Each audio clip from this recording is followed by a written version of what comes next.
देखो हमने क्या काम करना था, हमारे पास जो है ना,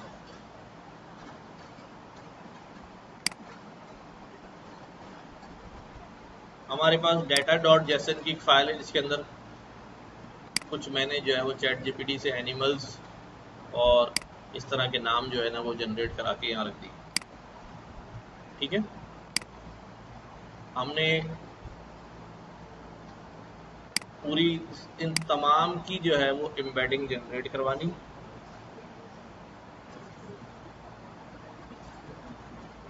क्या हुआ? पंखा बंद कर दो ना यार। हाँ ना, आवाज।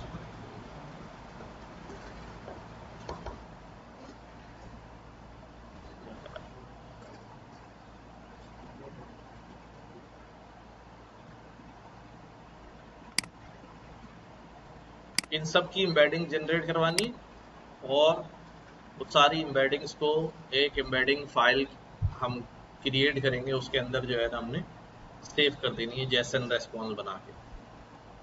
ठीक है, उसके लिए हमने जो कोड लिखा हुआ है, हमारे पास ये वाला कोड तो हम जानते ही हैं। ठीक है, एसिंग। अच्छा, अभी एक्सपोर्ट को आप छोड़ दें, तो ये मैं अगले टास्क में करूंगा। सारे एक्सपोर्ट हटा दें।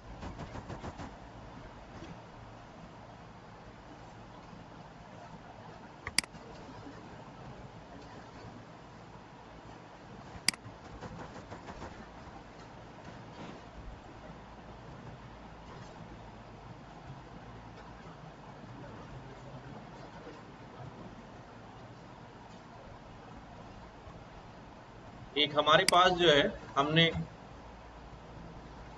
फंक्शन बनाया हुआ है जनरेट एम्बेडिंग्स का। ठीक है, ये जनरेट एम्बेडिंग्स का फंक्शन क्या करता है, ये हमने पिछली क्लास में भी यूज किया था कि भाई ये आपसे कोई भी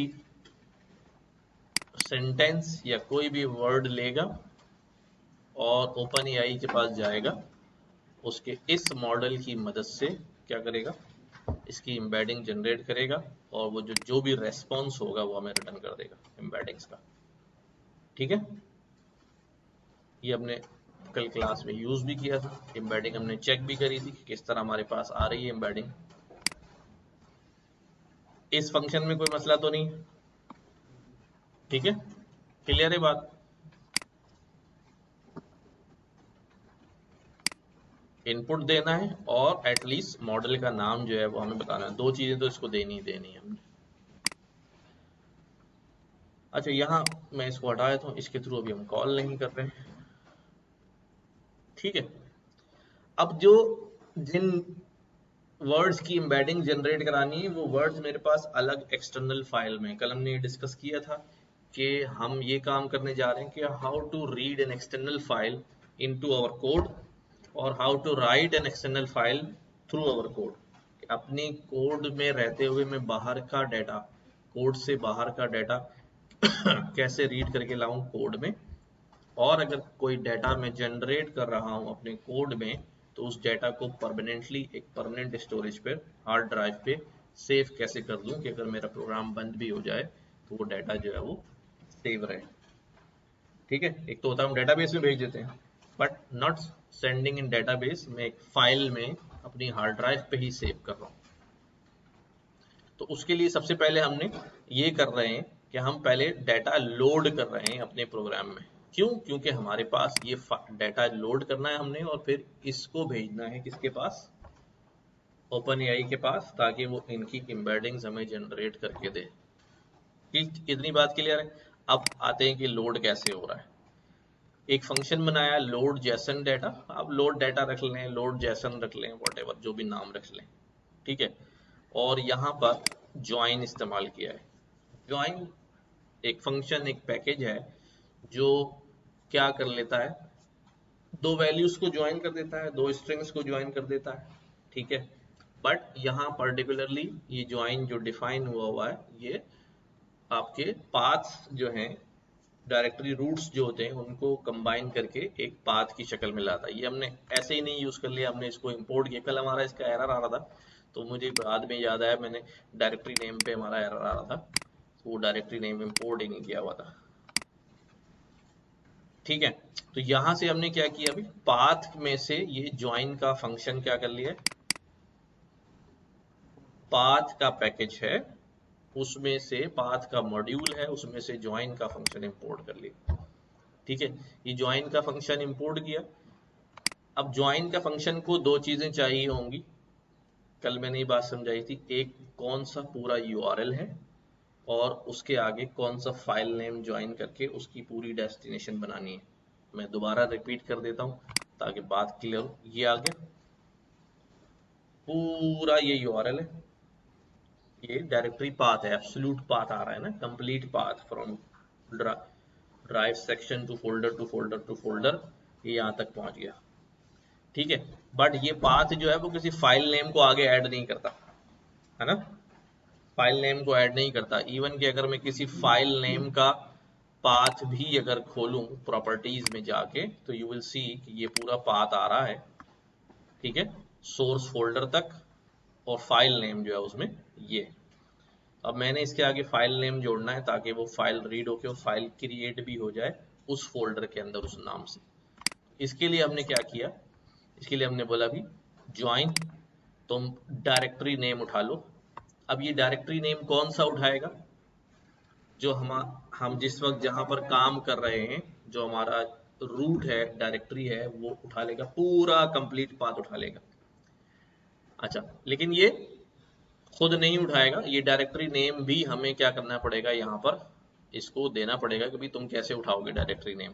तो ये काम नहीं किया हुआ था हमने, ये डायरेक्टरी नेम भी क्या किया, इंपोर्ट किया कहाँ से, पाथ के अंदर से ही।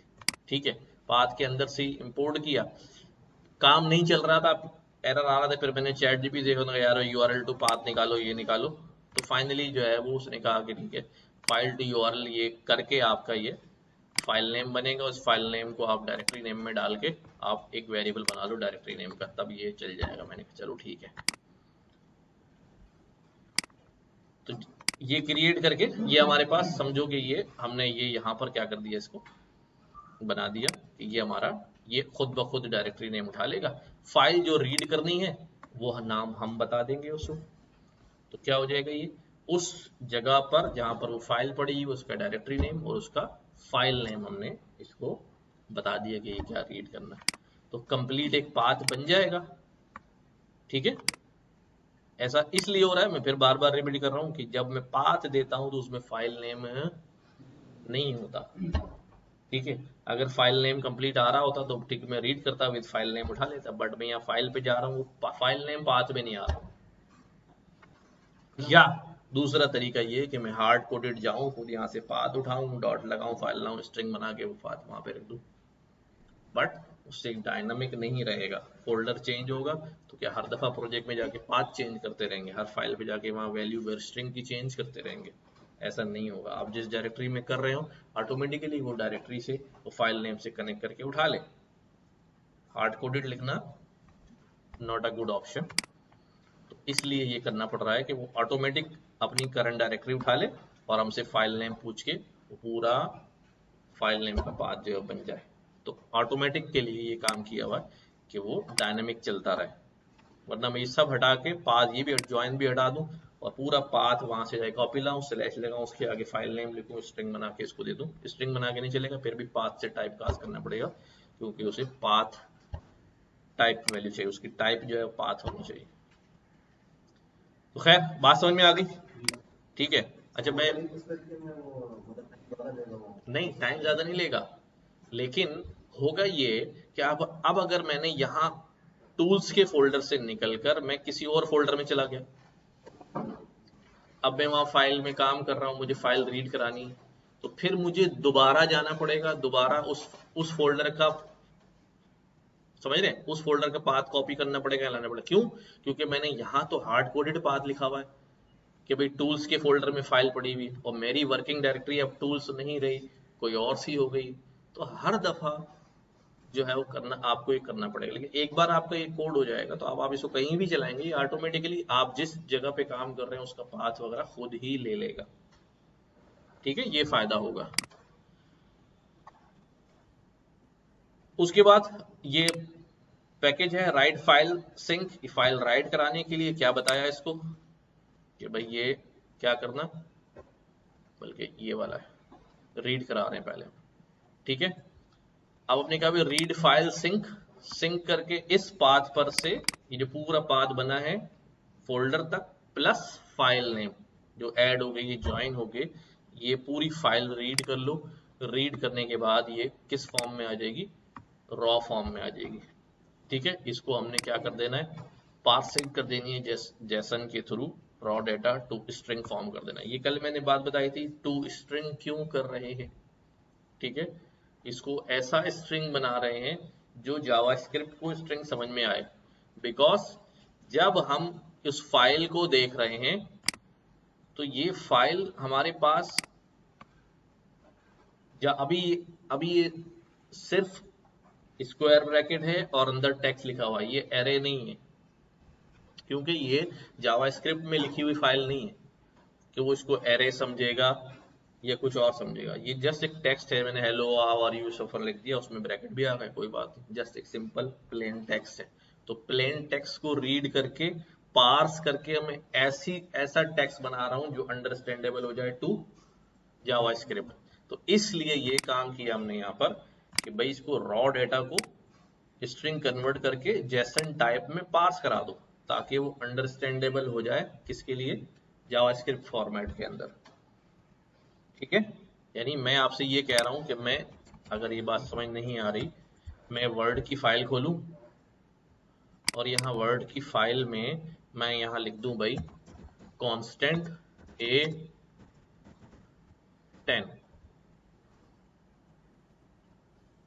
ठीक है। तो अब मुझे ये बताओ कि ये क्या, ये जावास्क्रिप्ट का कोड है? नहीं ना, ये तो जैसे एक टेक्स्ट लिखा हुआ है, जैसे वर्ड में टेक्स्ट लिखता हूं। तो अगर ये इसको रीड भी करके मैं रीड कर लूं, करेक्टर बाय करेक्टर रीड करके मैं फाइल के अंदर किसी फाइल में रख भी दूं, तब भी वो क्या रहेगा, टेक्स्ट ही रहेगा।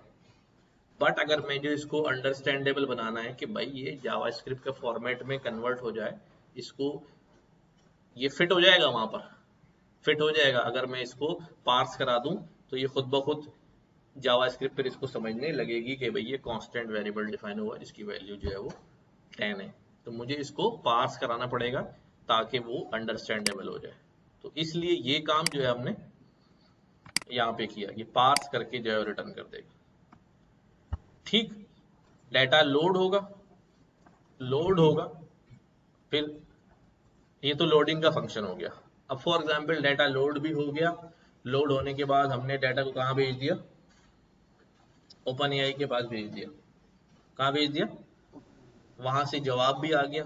अब उस जवाब को मैंने क्या करना है, राइट कराना है परमानेंट स्टोरेज में। रैम पे तो आ ही गया है वो, कहाँ करना है, परमानेंट स्टोरेज में राइट कराना है। तो अब मैंने क्या करना है, save data to JSON file. अब मैंने एक जेसन फाइल में डाटा को सेव करना है, तो जाहिर है डाटा बताऊंगा और उसे क्या बताऊंगा, फाइल नेम बताऊंगा कि भाई वो डाटा क्या है और किस फाइल में जो है वो सेव करना है।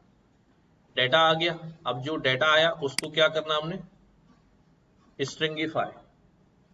वो डाटा हमारे पास कैसे गया था, स्ट्रिंग करके गया था, वहां से जैसा भी रेस्पॉन्स आया फिर उस जैसन से पार्स स्ट्रिंग दोबारा निकाला। पहले पार्स स्ट्रिंग को पार्स करके भेजा था, जैसन बना के जैसन से वापस स्ट्रिंग बना के निकाला, और अब वो डाटा किस फॉर्म में आ गया, स्ट्रिंग फॉर्म में कन्वर्ट होके आ गया, ठीक है। स्ट्रिंग फॉर्म में कन्वर्ट होके आया। अच्छा, बफर फ्रॉम डाटा स्ट्रिंग, ये एक एडिशनल काम है, ठीक है। ये वही है कि ये क्या कर रहा है, यहाँ से जो डाटा आया हुआ है उसको रिवर्स इंजीनियरिंग कर रहा है कि वो स्ट्रिंग जो है वो क्या हो जाए, रीडेबल हो जाए, ऐसा स्ट्रिंग बन जाए जो हमारे पास जावास्क्रिप्ट जो है या नोड जो है वो उसको रीडेबल कर सके, पढ़ने के काबिल हो जाए। तो ये रीडेबल फॉर्म। अब फाइनली हमने क्या किया भाई, अब बता दिया भाई पाथ में कहाँ ज्वाइन करना है, डायरेक्टरी नेम उठाओ और जो फाइल नेम आया है उस फाइल नेम को करके एक पाथ बनाओगे, सी ड्राइव फला फला फोल्डर फला फला, उसमें एक फाइल है abc.txt या abc.json, ये फाइल क्रिएट होगी और इस फाइल के अंदर वो क्या हो जाएगा, राइट करा दिया जाएगा। क्या किया अभी, राइट सिंक फाइल, पहले वाली वो रीड फाइल सिंक था, ये राइट फाइल सिंक है।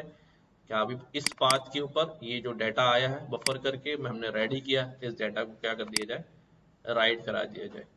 जब ये राइट कर ले तो क्या लिखा हुआ आ जाए कि डाटा इस फाइल में जो है सेव हो गया। अच्छा, ये तो फंक्शन बने हुए, शुरू कहाँ से होगी कहानी, शुरू तो मेन फंक्शन से होगी कि भाई ये मेन हमारा कॉल हुआ, मेन से कहानी शुरू हुई, मेन में गए, मेन ने कहा भी कौन सा फंक्शन कॉल करो, जो ऊपर बनाया है लोड जेसन डाटा, ठीक है। ये फंक्शन यहां से कॉल किया, उसको बताया कौन सी फाइल लोड करनी है, data dot JSON, load Jason के पास क्या आ गया, फाइल नेम आ गया, कौन सी फाइल लोड करनी है, उस फाइल के साथ उसने पाथ बनाया करंट डायरेक्टरी के साथ और जाके रीड किया और रिटर्न कर दिया। ये सारा एक ही नाम की, एक साथ एक फोल्डर में एक ही नाम की फाइलें तो नहीं हो सकती ना। अभी ऐसा हुआ आपके पास कि आप ये स्पेसिफिक नाम हमें दे दिया डाटा डॉट जेसन, हाँ हमने सेव किए ना, ये सेव किया हुआ ना डाटा डॉट जेसन, ठीक है और एक फोल्डर में एक जैसे दो एक जैसी फाइलें हो ही नहीं सकती ना विद सेम एक्सटेंशन, हो ही नहीं सकती ना। तो हमने ये बता दिया हमारी फाइल है ये, मैं इनपुट भी ले सकता हूँ, तो भाई यूजर इनपुट दे दिया विच फाइल नेम टू रीड, आपने पूरा एक्सटेंशन के साथ इनपुट दे दिया, ठीक है। तो इसने लोड किया, ये लोड इसने नहीं किया, लोड करने के लिए यहाँ गया, इसने लोड शोड कराया और क्या रिटर्न करा दिया मैंने, पार्स करके सारा डाटा यहाँ रिटर्न करा दिया डाटा में, ठीक है। यहाँ आ गया हमारे पास कांस्टेंट डाटा के अंदर ये सब आ गया। अब जब डाटा आ गया, फाइल बाहर से मैंने रीड कर ली है, वो रीड होके यहाँ आ गई, इसको कहाँ भेजना है, ओपन एआई को भेजना है। तो हमने क्या बोला अभी, अवेट जनरेट एम्बेडिंग का फंक्शन कॉल कर दिया उस डाटा के ऊपर। ये कहाँ गया आपके पास, ये गया जनरेट एम्बेडिंग के फंक्शन में चला गया, एम्बेडिंग कॉल किया, इनपुट के अंदर क्या आया, वो जो डाटा भेजा वो इनपुट में रिसीव हुआ, इनपुट लेके चला गया और उसने रेस्पॉन्स जनरेट कराया, सारी एम्बेडिंग जो है वो यहाँ आ गई, रिटर्न के साथ किसके पास आ गई, एम्बेडिंग्स के पास आ गई, ठीक है।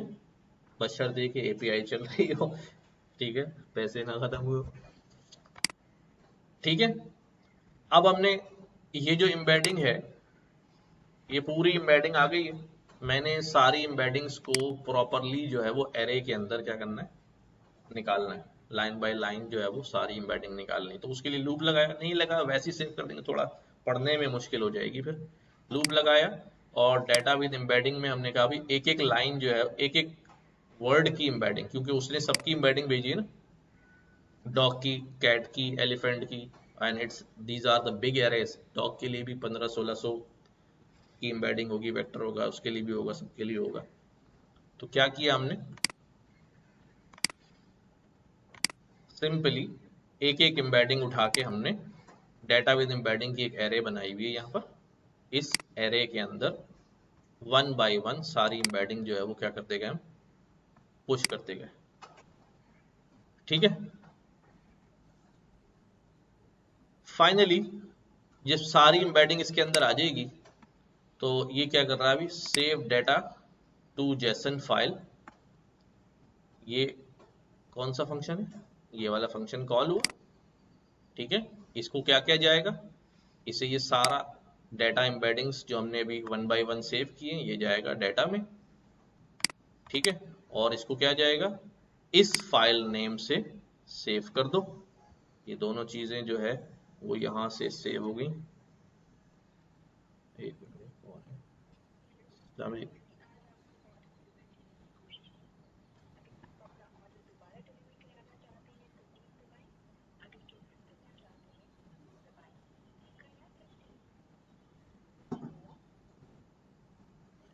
ठीक है। तो ये फंक्शन कॉल होगा और ये उसी पाथ पे उस फाइल नेम को उस पाथ पे जाके ये क्रिएट कर देगा और वहां लिखा हुआ आ जाएगा save data to this file name, ठीक है। तो रन करता हूं मैं इसको, वैसे मैंने पहले रन किया हुआ है, सिमिलरिटीज भी चलाई हुई हैं, कौन सी हमारी एम्बेडिंग डॉट जेएस ना, जब मैं फाइल रन करता हूँ, वर्ड बाय वर्ड एम्बेडिंग का क्या है? किसका? आपने कहा ना वर्ड बाय वर्ड। हाँ ये है ना, हमारे पास हर एक डाटा मौजूद है ना। अल्फाबेट की क्या है? हाँ, जैसे ये उसने डॉग की एम्बेडिंग दी, तो मैं क्या कह रहा हूँ कि डॉग की एम्बेडिंग प्रॉपरली डॉग के साथ जो है सेव हो जाए, कैट की एम्बेडिंग अलग सेव हो जाए। अभी आउटपुट में नजर आएगा। अब इसने क्या बोला अभी, सेव डेटा टू, अब ये फाइल यहाँ बन गई, डेटा विद एम्बेडिंग्स के नाम से बन गई। इसको खोलता हूँ, ये देखो इनपुट डॉग, इसकी एम्बेडिंग ये रही। कहाँ तक खत्म हो रही है, ये बड़ी लंबी है, 1600-1700 वैल्यूज है ना यार।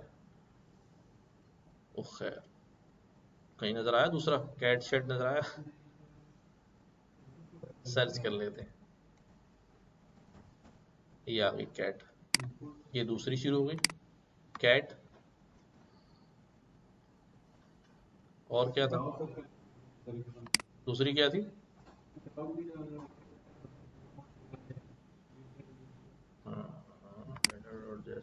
एलिफेंट। तो बहरहाल ये सारी की सारी जो है वो हमारे पास कहाँ गई,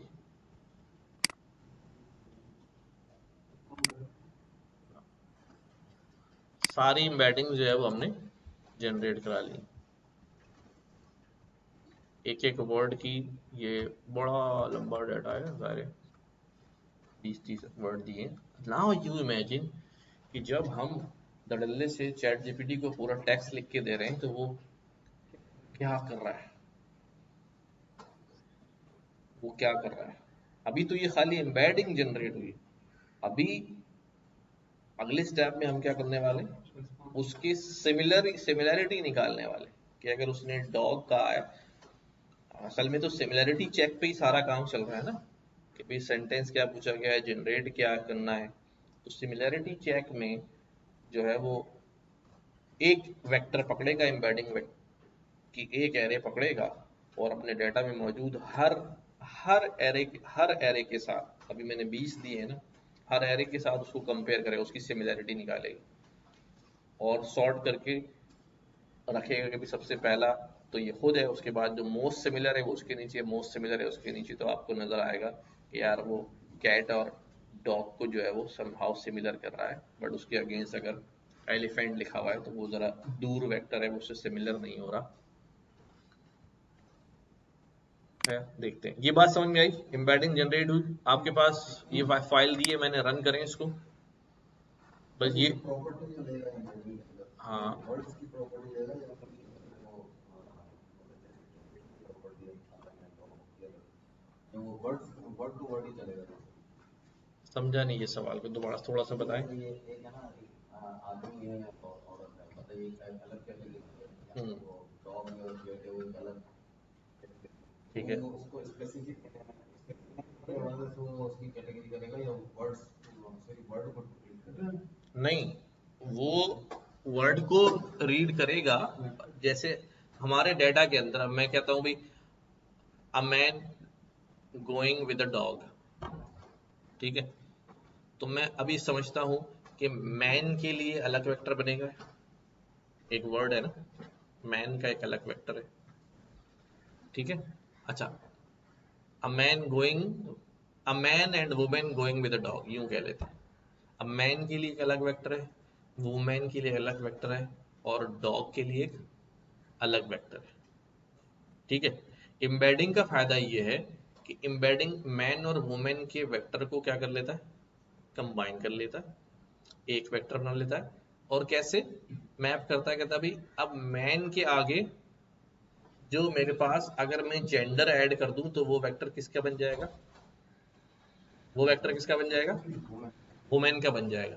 तो लिहाजा वुमेन का एक वेक्टर क्या हो जाता है, कम हो जाता है, सिर्फ मैन के वेक्टर के आगे क्या लगाने से, एक प्लूरल फेमिनिन जेंडर लगाने से वो वेक्टर कम हो जाता है। एम्बेडिंग इसलिए ज़्यादा खूबसूरत है और जल्दी काम करती है और कम काम कर, ये जो काम है ना, कम काम करना पड़ रहा है कि वो बहुत सारी वेक्टर स्पेस जो है उसको ख़त्म कर लेती है।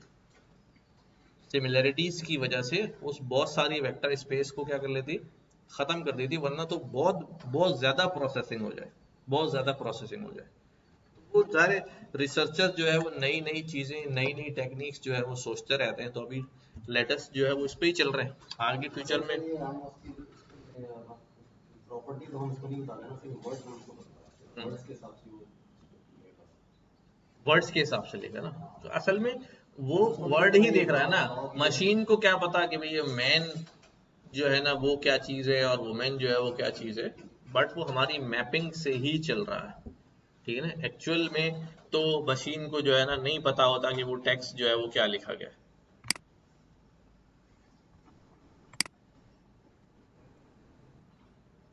एम्बेडिंग्स की फाइल शेयर करता हूँ मैं, कल मैंने शेयर तो की थी। अच्छा चलो।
ठीक है।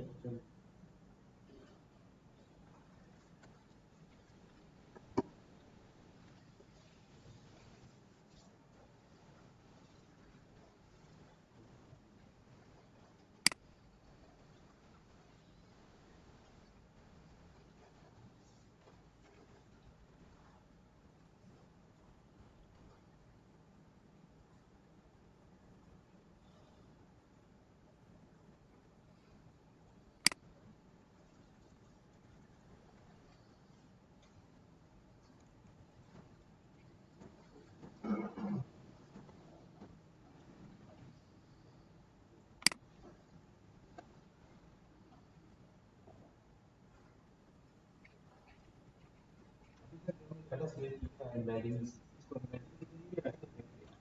एम्बेडिंग का ही वेक्टर है, वेक्टर बना हुआ है ना ये वेक्टर में बन गया ना, ये वेक्टर बन गया, वेक्टर बन गया। वेक्टर बन गया। अभी इसी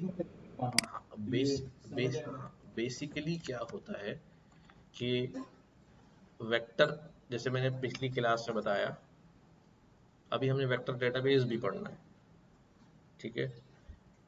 और कि हम अब जैसे ये एक वेक्टर बन गया ना हमारे पास, समझना इस बात को कि मैं, ये मेरे पास एक XY प्लेन है, ये कितने डायमेंशनल है? 2 डायमेंशनल है, ठीक है।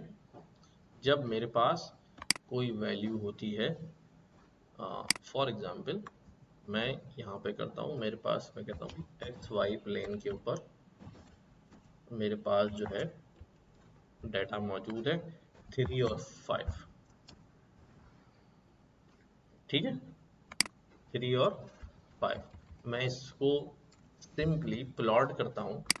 तो मैं इसको कैसे प्लॉट करता हूँ भाई, मैं जाता हूँ एक्स एक्सिस में 3 पर, वाई एक्सिस में 5 पर, और यहाँ पर ये पॉइंट जो है वो बन जाता है, ठीक है। तो मैं ये कह सकता हूँ कि भाई ये यहाँ से लेकर ये यहाँ तक जो है वो मेरा क्या है, एक वेक्टर है, एक वेक्टर है विच इज 3 5, ठीक है, विच इज 3 5।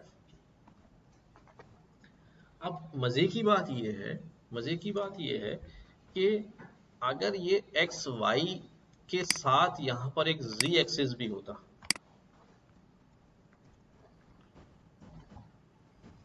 एक्स वाई और z एक्सिस भी होता, तो हमारे पास क्या होता है अभी 3 5, मैं कहता अभी 2 भी है इसके अंदर।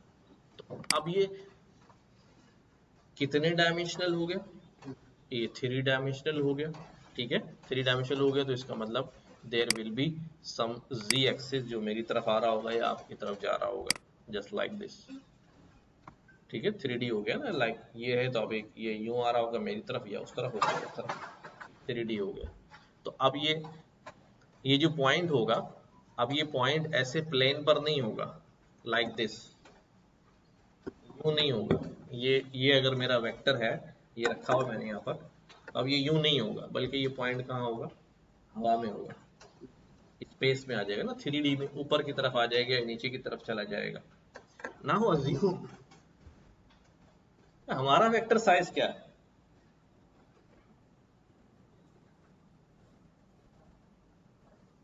1540 वैल्यूज हैं उसके अंदर, एक वर्ड की। वो कैसे प्लॉट कर रहा होगा,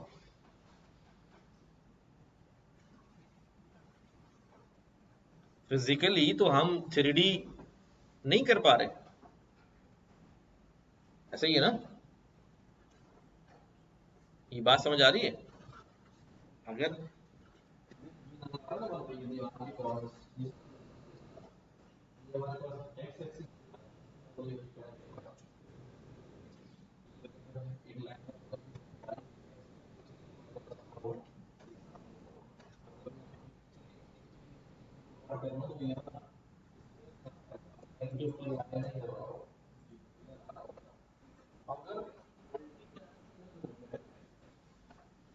मल्टी डायमेंशनल वेक्टर ये प्लॉट कैसे कर रहा होगा,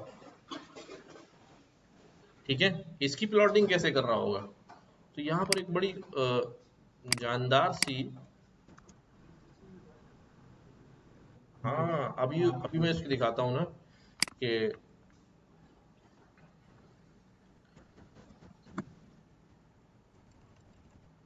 1D 2D 3D 4D dimensions.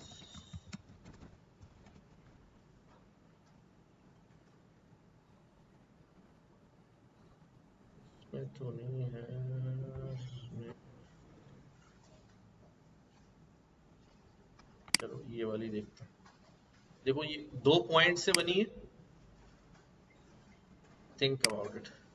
अभी ये सिर्फ 2 पॉइंट्स हैं, एक पॉइंट ये, ठीक है, सिर्फ 2 पॉइंट है। तो ये हमारे पास उससे एक लाइन बन जाती है, सिर्फ सिंपल लाइन। जैसे जैसे पॉइंट बढ़ाते जाएंगे ये 1D हो गया ना, 1D वेक्टर, एक लाइन जो है वो क्या है, 1D।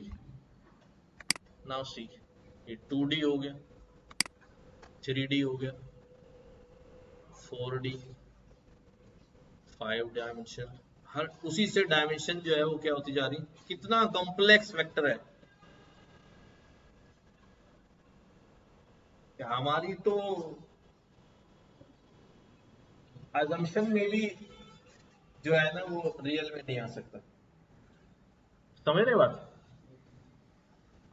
नहीं आ सकता। और ये डायमेंशन मल्टीपल, हर डायमेंशन अपने आप को डबल करके जो है वो नई डायमेंशन जो है बनाती जा रही है। तो वो वेक्टर कहाँ लाई कर रहा होगा, ठीक है, वो कि ये न्यूमेरिकल उस पर बात हो रही है। आप इनको हम फिजिकल में हम इसकी ड्रॉ करने की बात नहीं कर रहे हैं, क्योंकि फिजिकल में हमने ड्रॉ देखा, अभी तक जितनी कामयाबी हासिल हुई 4D तक हुई है। देखें वो एड्स, देखें 3D 4D के एड्स देखें, जैसे वो करते हैं, और सब बिल बोर्ड्स जो बने हुए हैं, बिल बोर्ड्स पे वीडियो चल रही है, वो ऐसा लग रहा है अभी शेर निकल के आपके ऊपर ही अटैक कर देगा, ठीक है। तो वो क्या है, वो 3D और 4D 4 डायमेंशन तक जो है ना वो उसमें खेलने की कोशिश की कि वो कामयाब हो गए, लेकिन आगे जो है वो उस पे नहीं है। बट मैथमेटिकली जब हमारा वेक्टर साइज जो है वो उस डायमेंशन में जा रहा है, तो वो फार्मूलों पे तो जो है वो कैलकुलेशन जो है वो चल रहा है, लेकिन फिजिकल प्लॉटिंग के लिए भी हमारे पास जो है ना वैसी डिवाइसेस जो है वो मौजूद नहीं है जो फिजिकल प्लॉट कर सके अपने डायमेंशन को। हाँ ये अजम्पशन में हम बता सकते हैं कि यार ये 1D हो गया, 2D हो गया, हर डायमेंशन अपने यहाँ, दो 2D मिलके क्या बनाते हैं, एक 3D बनाते हैं, दो 3D मिलके क्या बनाते हैं, 4D बनाते हैं, दो 4D मिलके क्या बनाते हैं, 5D बनाते हैं। इस तरह जो है ना वो चलता जाता है। अच्छा, एम्बेडिंग्स हमारे पास हमने जनरेट करा ली, डाटा लोड कराया, एम्बेडिंग जनरेट कराई, और हमने फाइनली जो है उसको सेव भी करा लिया। अच्छा, नेक्स्ट स्टेज में हम क्या करने जा रहे हैं, हम सिमिलैरिटी चेक करने जा रहे हैं कि हमारे पास जितना डाटा एम्बेडिंग्स का मौजूद है इसमें सिमिलैरिटी चेक करने जा रहे हैं। जैसे मैं आपकी अंडरस्टैंडिंग के लिए बताऊं, डाटा डॉट जेसन की फाइल है। आपके ख्याल में डॉग का जो वेक्टर है, अगर हम इसकी सिमिलैरिटी चेक करें तो कौन कौन से कौन कौन से वेक्टर आएंगे, हाँ, यानी कैट आएगा, लाइन भी आएगा थोड़ा करीब, डॉग से टाइगर भी थोड़ा करीब आ जाएगा, डॉग के समहाउ उसी शेप का है, उन्हीं फीचर का है, ठीक है। फॉक्स, वुल्फ, जिराफ तो नहीं आ सकता, ज़ेब्रा ही बड़ा हो जाएगा, orchid palm, cactus palm, bamboo, ये तो बिल्कुल ही नहीं हो सकता। जब इनकी सिमिलैरिटी चेक कर रहा होगा वो कहाँ आ रहे होंगे, दूर आ रहे हैं। अच्छा मैं एक काम करने जा रहा हूँ, वो काम वो प्रोजेक्ट जो है ना हम इसमें भी करेंगे। तो पहले ओपन एआई के थ्रू रिकमेंडेशन, अगर मैं दिखा दूं, एक मिनट, सिमिलैरिटीज पे ही बेस्ड है,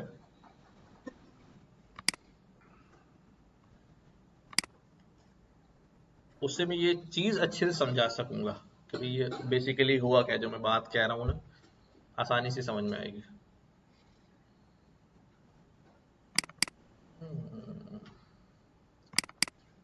मूवी रिकमेंडेशन सिस्टम।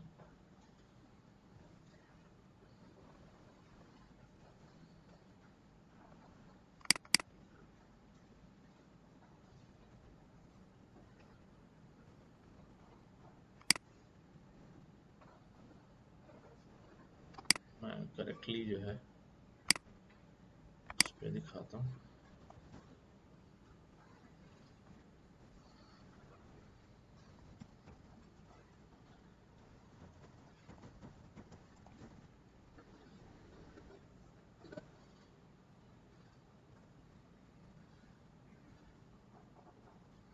इसमें कोई एपीआई यूज नहीं करी हुई है, ये हमने अपना मॉडल खुद बनाया हुआ है।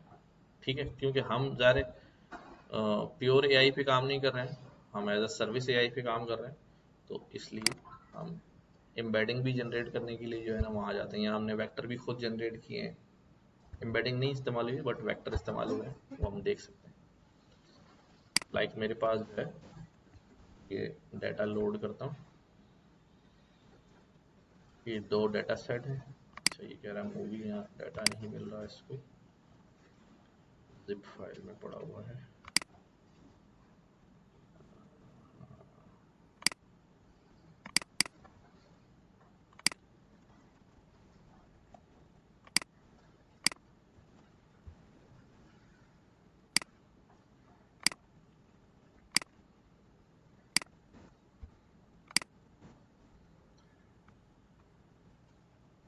अब ये इतना सारा डाटा है कि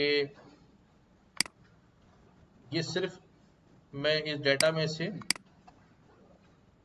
जो कास्ट है फिल्मों की सिर्फ वो निकाल रहा हूँ अभी, बाकी चीज़ें तो जो है ना वो अलग है।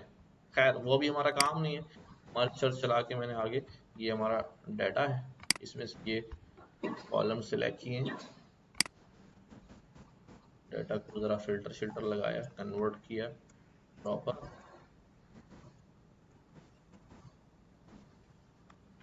और यहाँ आया मैं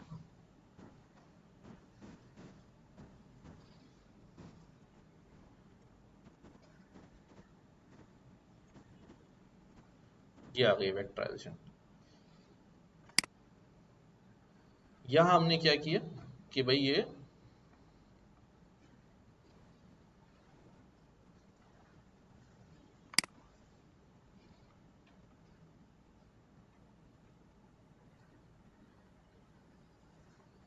आपके लिए ये डाटा है बस, कि भाई ये एक मूवी है, उसका टाइटल है, और ये हमने मूवी के अंदर से बहुत सारी चीज़ें निकाल के, उसका डिस्क्रिप्शन निकाल के, हीरो का नाम निकाल के, और उसकी टाइप ऑफ मूवी निकाल के एक डिस्क्रिप्शन उसका बना लिया। ठीक है, डिस्क्रिप्शन बना लिया, समझ लें कि बस ये डाटा है हमारे पास। अब मैंने क्या करना है, अब मैंने इस डाटा को कन्वर्ट करना है, वेक्टर बनाना है, वही एम्बेडिंग वाला सारा काम करना है। वेक्टर बन जाएंगे, उसकी सिमिलरिटीज के बेस पे मैं रिकमेंडेशंस जो है वो बनाऊंगा। अब रिकमेंडेशन जो है ये कंटेंट बेस्ड रिकमेंडेशन है ना, कि यूजर आएगा और कोई मूवी के बारे में लिखेगा, मुझे फाइट मूवी देखनी है, फला बंदे की देखनी है, या मुझे इस तरह की मूवी देखनी है, कोई कोई कुछ ना कुछ उसके बारे में डिस्क्रिप्शन लिखेगा, तो हमारा सिस्टम जो है उसे क्या कर देगा, हमारे डेटाबेस में जितनी मूवीज पड़ी होंगी उनको रिकमेंड कर देगा। जस्ट लाइक हम यूट्यूब पे जाके लिखते हैं ना, क्या लिखते हैं, अभी एक तो हमारी इनिशियल सजेशंस जो है वो आ रही होती हैं, कि जो हमारी क्या कहते हैं पुरानी कैशे में हमारी सजेशंस पड़ी होती हैं, वो सारी की सारी यहाँ पर आ रही होती हैं। ठीक है, बट मैं यहाँ जाके जब सर्च करता हूँ, कुछ लिखता हूँ, तो वो उस टेक्स्ट को ले जाता है और यूट्यूब पे मौजूद तमाम तमाम तमाम, थोड़ी मोड़ी नहीं, इतनी बिलियंस ऑफ वीडियोस में से जाके वो क्या करता है, उसकी सिमिलैरिटी चेक निकालता है कि भाई ये जो टेक्स्ट लिखा गया है, ये कौन से वाले टेक्स्ट के साथ इसका डिस्क्रिप्शन मैच कर रहा है। तो शुरू के जो 150 जितनी रिकमेंडेशन हमारे पास यहाँ पर आ रही होती हैं, लाइक मैं अगर यहाँ लिख दूं कि भाई जावा स्क्रिप्ट ट्यूटोरियल फॉर बिगिनर्स, ठीक है, ये मैंने यहाँ पर क्लिक किया, अब ये लेके गया और मेरे पास ये सारी रिकमेंडेशंस जो है वो उसने निकाल दी। जहां जहां ये टेक्स्ट, जिन जिन के डिस्क्रिप्शन टेक्स्ट से जिसकी टेक्स्ट सिमिलरिटी मैच कर रही होगी, वो सारे के सारे जो है वो सारे के सारे टेक्स्ट ले आया। ठीक है, सारी की सारी वीडियोस ले आया। अभी कितनी में से लाया होगा? कोई 10-20 उसने अलग करके रखे होंगे हमारे लिए। बिलियंस ऑफ वीडियोस जो हैं वो मौजूद हैं, जिसमें जाके उसने सिमिलरिटी चेक किया और जिनकी सिमिलरिटी जो है वो करीब करीब आई है टेक्स्ट की, उन सिमिलरिटीज को जो है वो हमारे सामने रिकमेंड कर दिया। ठीक है, अब इधर देखो। अच्छा, ये हम यही काम जो है ना अभी उसके अंदर भी करेंगे, ये प्रोजेक्ट पूरा करेंगे हम सिमिलरिटीज पे। कि ये टैग है हमारे पास, ठीक है, और टैग्स, एक जो टैग है 0, पहला टैग है, उसकी लेंथ कितनी है? 455 वर्ड्स हैं उसके अंदर। कितने? 455 वर्ड्स हैं टैग 0 के अंदर, यानी ये वाला जो टैग है। अगर मैं इसको दिखाऊं, लेंथ को हटा के सिर्फ टैग दिखाऊं, तो ये टैग लिखा हुआ in 22nd century a paramarine dispatch moon this, ये टैग है।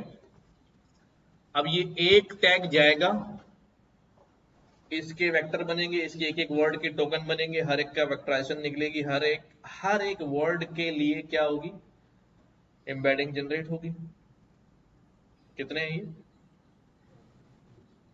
और ऐसे कितने टैग हैं मेरे पास डेटा में? ऐसे कितने टैग हैं मेरे पास? बहुत सारा डेटा है। कितना डेटा है? 4806 मूवीज के रिकॉर्ड है। 4806 मूवीज के रिकॉर्ड हैं, उनके अंदर हर एक टैग के अंदर वोकेबलरी है। कुछ रिपीटेड वर्ड्स हो जाएंगे तो सेम वेक्टर वगैरह वो काम चला लेगा। तो अगर हम इसको नॉर्मल अंदाज में जाएं, एम्बेडिंग से नहीं जाएं, तो ये तो बहुत ही इनॉर्मस हो जाएगा, अनमैनेजेबल हो जाएगा। बट एम्बेडिंग टेक्निक ने क्या फायदा किया कि वो उसने जो सिमिलरिटी, वो सिमिलर वेक्टर्स होते हैं जो एक कैटेगरी से बिलोंग करते हैं, उनको कंबाइन करके उसने जरा वो आसान कर देता है काम। अच्छा, मैं क्या दिखा रहा हूँ? मैं ये कह रहा हूँ कि भाई ये मैंने जो है वेक्टराइजेशन टेक्निक इस्तेमाल की। मैंने कहा अभी ये वेक्टर बनेगा। अब ये वेक्टर मैंने कहा भाई आप मैक्सिमम फीचर जो है 5000 होंगे, यानी मैक्सिमम वोकेबलरी 5000 होगी। मैक्सिमम वोकेबलरी का मतलब क्या है कि ये जो मेरे पास कितने आ रहे थे? 455 तो एक आ रहे थे ना, 4806। 4806 जो टैग्स हैं उसके अंदर से वो क्या करेगा? टोकन निकालेगा सबके। ठीक है, जो टोकन रिपीट हो रहे होंगे जाने वो एक ही बार आएंगे। फॉर एग्जाम्पल वो टोकन जो है वो 20,000 आ गए, 15,000 आ गए, तो उनमें से हम इसको गाइड कर रहे हैं कि भाई वो बहुत बड़ा वेक्टर बन जाएगा, हमारा प्रोसेसिंग सिस्टम जो है ना इतना नहीं चला पाएगा, तो आप सिर्फ टॉप के कितने 5,000 टोकन ले लो बस। बाकी टोकन वो 5,000 टोकन वो लेगा जो सबसे ज्यादा बार आए, जिनकी फ्रीक्वेंसी ज्यादा है, वो वाले ले लेगा और बाकी जो है वो छोड़ देगा। तो इसलिए अब ये कह रहा है कि भाई मैं 4806 वेक्टर बनाए मैंने, और हर एक की लेंथ कितनी है? 5000, क्योंकि 5000 टोकन है, उससे बड़ा वेक्टर नहीं बनेगा, उससे बड़ा वेक्टर नहीं बनेगा। अब गेट फीचर नेम्स, ये हमारे पास, अच्छा मैं यहाँ अब ये कुछ इस तरह के वर्ड मैंने कहा था ना हम ड्रॉप कर देते हैं, स्टॉप वर्ड्स के, जिससे हम अब बिला वजह उनके भी वेक्टर बनेंगे, ये बनेंगे, तो हम ये स्टॉप वर्ड जो है ना वो ड्रॉप कर देते हैं और कुछ वर्ड्स को जो है वो कंबाइन कर देते हैं बेस वर्ड पे। जैसे क्या होता है, जैसे लिखा हुआ है स्कूल और एक जगह लिखा हुआ है स्कूलिंग, ये सब हो रहा होता है पीछे। एक जगह लिखा हुआ है स्कूल, एक जगह लिखा हुआ है स्कूलिंग, ये दोनों सिमिलर वर्ड है ना, बस उसमें आईएनजी फॉर्म लगी हुई है। तो क्या स्कूल के लिए अलग वेक्टर बनाऊं, स्कूलिंग के लिए अलग वेक्टर बनाऊं, गर्ल के लिए अलग वेक्टर बनाऊं, गर्ल्स के लिए अलग बनाऊं, बॉय के लिए अलग बनाऊं, बॉयज के लिए अलग बनाऊं? नहीं भाई नहीं। हम क्या करते हैं, जो सिमिलर वर्ड्स होते हैं हर वर्ड का बेस वर्ड निकाल लेते हैं। तो गर्ल्स का भी बेस वर्ड क्या निकलेगा? गर्ल। गर्ल का भी क्या निकलेगा? गर्ल। तो वो एक ही वर्ड पे कन्वर्ट हो जाएगा, तो वर्ड्स क्या हो जाएंगे? रिड्यूस हो जाएंगे। सिमिलर वर्ड्स जो हैं बेस वर्ड्स पे आ जाएंगे। तो ये स्टेमिंग वगैरह करके जो है वो निकाल दिया जाता है। अब हमारे पास ये करंटली ये टैक्स बन गया, ये हमारा लगाया सिमिलरिटी चेक। ठीक है, हमने कहा भी कोसाइन सिमिलरिटी अप्लाई कर दो। अच्छा, मजे की बात ये है कि हमारे पास जावास्क्रिप्ट में फंक्शन बना हुआ नहीं है, ये हमें खुद लिखना पड़ेगा। सिमिलैरिटी का फंक्शन जो है ना खुद डिजाइन करना पड़ेगा। खैर नहीं है ना, जावास्क्रिप्ट में नहीं बना हुआ। पाइथन में तो कोसाइन सिमिलरिटी मशीन लर्निंग में मौजूद है, हमने फटाफट इंपोर्ट किया और हमने कहा भाई जितने भी वेक्टर्स हैं, क्या कितने वेक्टर हैं? 4806 वेक्टर है ना। 4806 वेक्टर की आपस में क्या करो? कोसाइन सिमिलरिटी निकालो। तो वो क्या करेगा? ये 5 वेक्टर हैं, हर एक की आपस में कोसाइन सिमिलरिटी निकालो। तो पहले के साथ क्या आएगी? 100%। देखो पहले नंबर पे क्या लिखा, वो तो खुद ही है ना यार, वो तो खुद ही है ना। पहले नंबर पे 1 लिखा है 100%, वो तो खुद ही है ना। फिर इसकी सबके साथ कैलकुलेट होगी, इसके साथ भी, इसके साथ भी, इसके साथ भी, इसके साथ भी। जब ये हो जाएगा तो फिर दूसरे की बारी आएगी, दूसरे की पहले के साथ चेक होगी, फिर दूसरे की दूसरे के साथ चेक होगी। देखो दूसरे नंबर पे क्या लिखा हुआ, सेकंड पे 1 लिखा है, बाकी सबके साथ डिफरेंट वैल्यूज लिखी है। तो अब मेरे पास एक 5 है मेरे पास, और मैं पहले की चेक कर रहा हूं, तो कितनी वैल्यूज आएंगी मेरे पास सिमिलैरिटी की? 5 वैल्यूज आएंगी। 5 वेक्टर हैं, हर एक की अपने साथ चेक कर रहा हूं, तो कितनी वैल्यू आएंगी? 5 आएंगी। अब मेरे पास कितने वेक्टर हैं? 4806, हर एक की एक के साथ चेक कर रहा हूं, तो इस एक वेक्टर में कितनी वैल्यू आएंगी? पहले वाले में 4806 सिमिलरिटीज आएंगी, जो किसके साथ होंगी? इसके साथ। डॉग की सिमिलरिटीज सारे डेटा के साथ, उसको मैं सॉर्ट कर लूंगा, तो डिसेंडिंग ऑर्डर में सॉर्ट करूंगा, तो डॉग सबसे पहले डॉग की आएगी 1 अपने के साथ, उसके बाद जो करीब करीब होंगी सॉर्ट होके वो ऊपर आ जाएंगी, बाकी सब क्या हो जाएंगी? नीचे चली जाएंगी।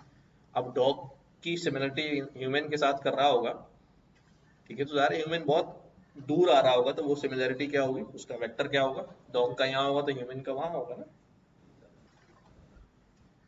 अब ये हो गया, मैंने दोबारा चलाया, काफी इस तरह बहुत मेहनत की होगी, जल्दी से रिस्पॉन्स कर रहा है, तो सोचो कितनी प्रोसेसिंग करी होगी। अब ये इसने कितने वेक्टर बन गए? 4806 मल्टीप्लाई बाय 4806, यानी हर एक में पहले वेक्टर में 4806 वैल्यू है, दूसरे वेक्टर में 4806 वैल्यू है, तो 4000 बाई 4000 हो गई, नहीं दोनों हो गए। हाँ, अब जो है सिमिलैरिटी को ये सॉर्ट कर दिया, सॉर्ट करने के बाद ये आ गई सबसे टॉप पे, पहला जो वेक्टर है, पहली ये वेक्टर, उसकी सिमिलरिटी और इसकी सिमिलरिटी, सारी सिमिलरिटीज आ गई। अच्छा, हमारा काम ये भी नहीं है, हमने इसको कहा कि इनके साथ फिल्मों की आईडीज भी उठा लो। आईडी उठाने के बाद अब मैं दिखाना, बेसिकली अभी आपको नहीं समझ में आ रहा होगा, लेकिन ठीक है चलो, बात जो है यहाँ तक, यह हमने किया इंडेक्स 0, उसका टाइटल उठाया लाइफ ऑफ। अब ये मैंने पूरा फंक्शन बना दिया, ऊपर मौजूद तमाम चीजों को इसके अंदर लेकर आ गया। रिकमेंड मूवी, मैंने कहा भाई एक मूवी है अवतार, उसकी रिकमेंडेशन दो। जैसे ही मैं ये सर्च में डालूंगा, वो डेटाबेस में से उसने मुझे क्या रिकमेंडेशन निकाल के दी, यही है, small soldier, Jupiter ascending, star track to darkness, and game. एक रिकमेंडेशन डाली मैंने डार्क नाइट राइजेस, उसके साथ कौन कौन सी मूवीज दिखा रहा है वो? Similar movies. ठीक है, ये कहां से ला रहा है? मैं इसको दोबारा मूवी अंदर तो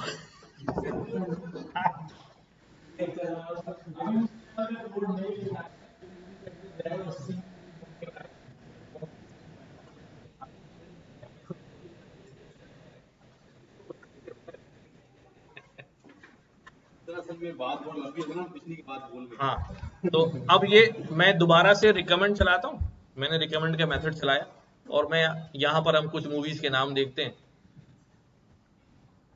आप ज्यादा आगे बढ़ गए यार, इतनी आगे नहीं बढ़ना था भाई। जैसे मैं कहता हूँ कि भाई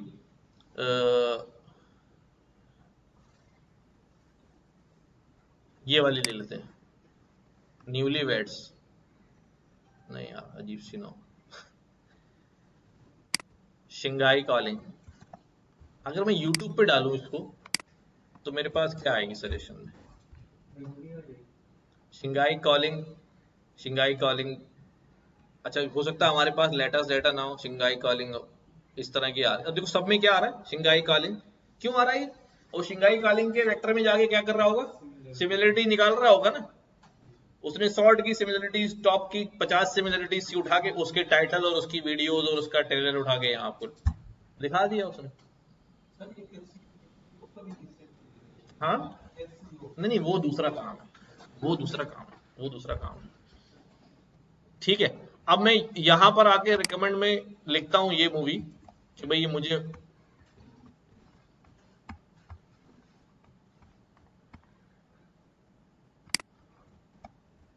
शिंगाई कॉलिंग की रिकमेंडेशन दो। क्या कहता है भाई? इंडेक्स फॉर, इंडेक्स कहां से डाल दिया मैंने?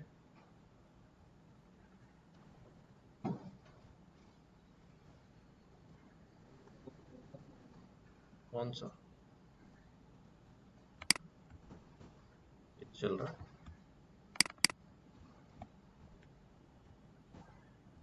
अच्छा, इसका इंडेक्स दूसरा आ रहा है क्या?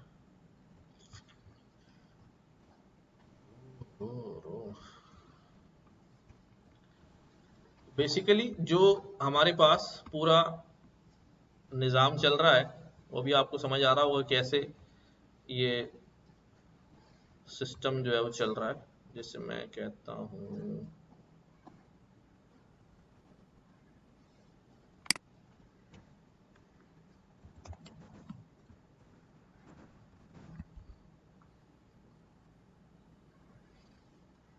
द कंट्री बियर्स, ये ले लेता हूँ।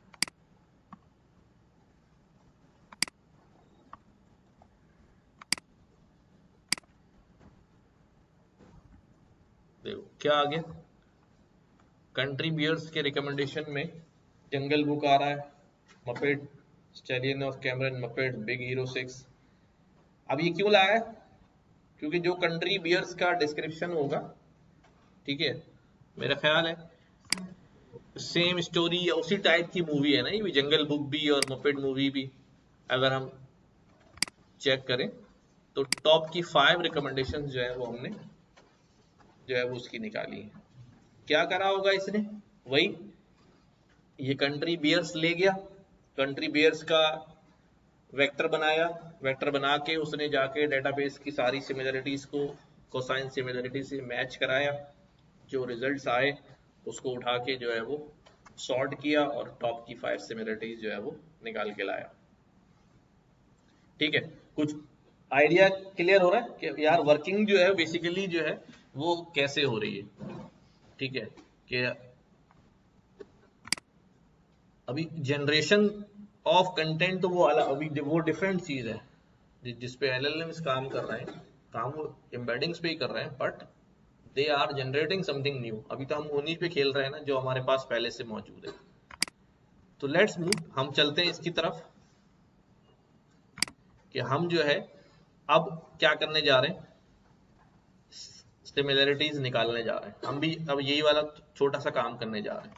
इसमें हम नाम तो नहीं लेकर आएंगे बट वो वेक्टर ले आएंगे, डॉग बराबर एक ऐड के उसके सिमिलर आ रहा है, ये आ जाएगा कम से कम। उस फिर इसी की बेसिस पे हम ये पूरा प्रोजेक्ट जो है वो अपने नोड में कर सकते हैं। ठीक है, एक बार फंक्शन बना लेंगे सिमिलरिटी का, कोसाइन सिमिलरिटी का फंक्शन लिख दिया है तो वो हमारे पास निकल आएगा। खुद नहीं लिखा है, चैट जीपीटी ने लिख के दिया है। ठीक है, क्या किया देखो, सबसे पहले हमारे पास कहानी कहां से शुरू कर रहे हैं हम?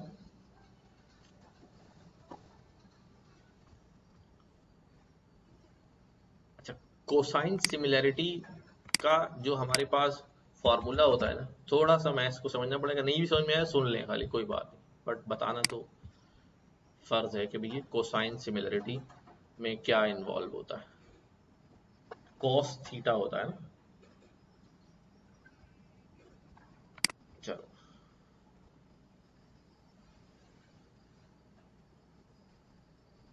इसने भी यही समझाया हुआ है। एक डॉक्यूमेंट 1 दूसरा डॉक्यूमेंट 2, इनके दरमियान जो है वो वेक्टर की वो सिमिलैरिटीज जो है वो निकाल लेगा। अच्छा, बहरहाल हम यहाँ आते हैं,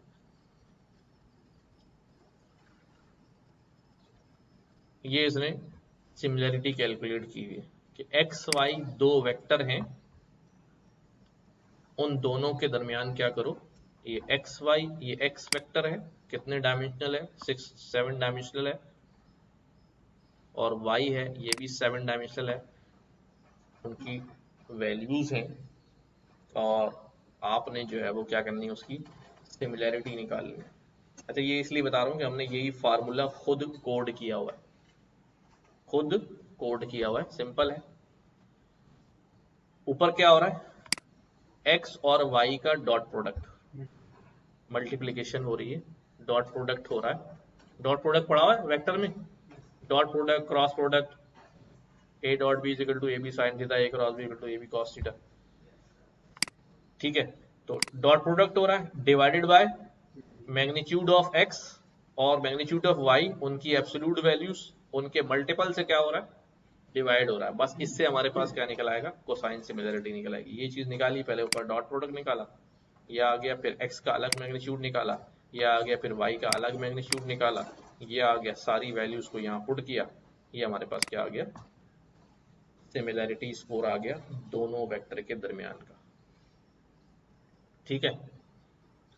तो अब इसको करने के लिए क्या किया, यहां पर इंप्लीमेंट किया। हमने क्या बोला अभी, ए और बी दो वेक्टर आएंगे, नजर आ रहा है, ए और बी दो वेक्टर आएंगे,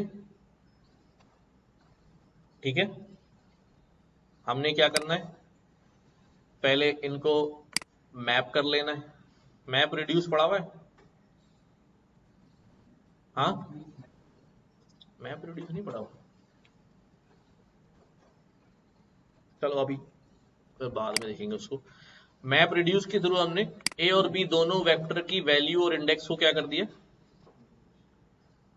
मैप कर दिया एक दूसरे पे, यानी कंबाइन करके वो आपको एक चीज बना के रिटर्न कर देंगे। आप इसको यूं समझ लें कि एक वेक्टर ए यहाँ रखा हुआ है, एक वेक्टर बी यहाँ रखा हुआ है, मैं इन दोनों को कंबाइन करना चाह रहा हूँ कि पहले की वैल्यू यहाँ से पहले उठा ले, दूसरे की वैल्यू यहाँ से पहले उठा ले, दोनों वैल्यूज को सामने सामने ले आए, फिर नीचे वाले इंडेक्स की वैल्यू उठा ले, नीचे सामने ले आए, एक तरह का जिप बन जाए कि A1 B1 सामने सामने, A2 B2 सामने सामने, A3 B3 सामने सामने, ठीक है। कोसाइन सिमिलरिटी फंक्शन में ये लिखा, पहले डॉट प्रोडक्ट आएगा इनका, ठीक है, डॉट प्रोडक्ट निकाला, डॉट प्रोडक्ट निकालने के बाद मेरे ख्याल से समझा देना चाहिए, क्या ख्याल है, समझा। देखो डॉट प्रोडक्ट में क्या होता है, फिजिक्स भी पढ़ा देते हैं आज।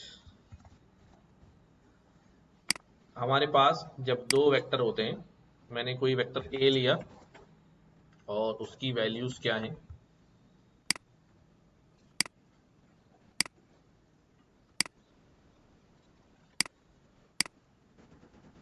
ये वैल्यूज है ए की और ये वैल्यूज है बी की,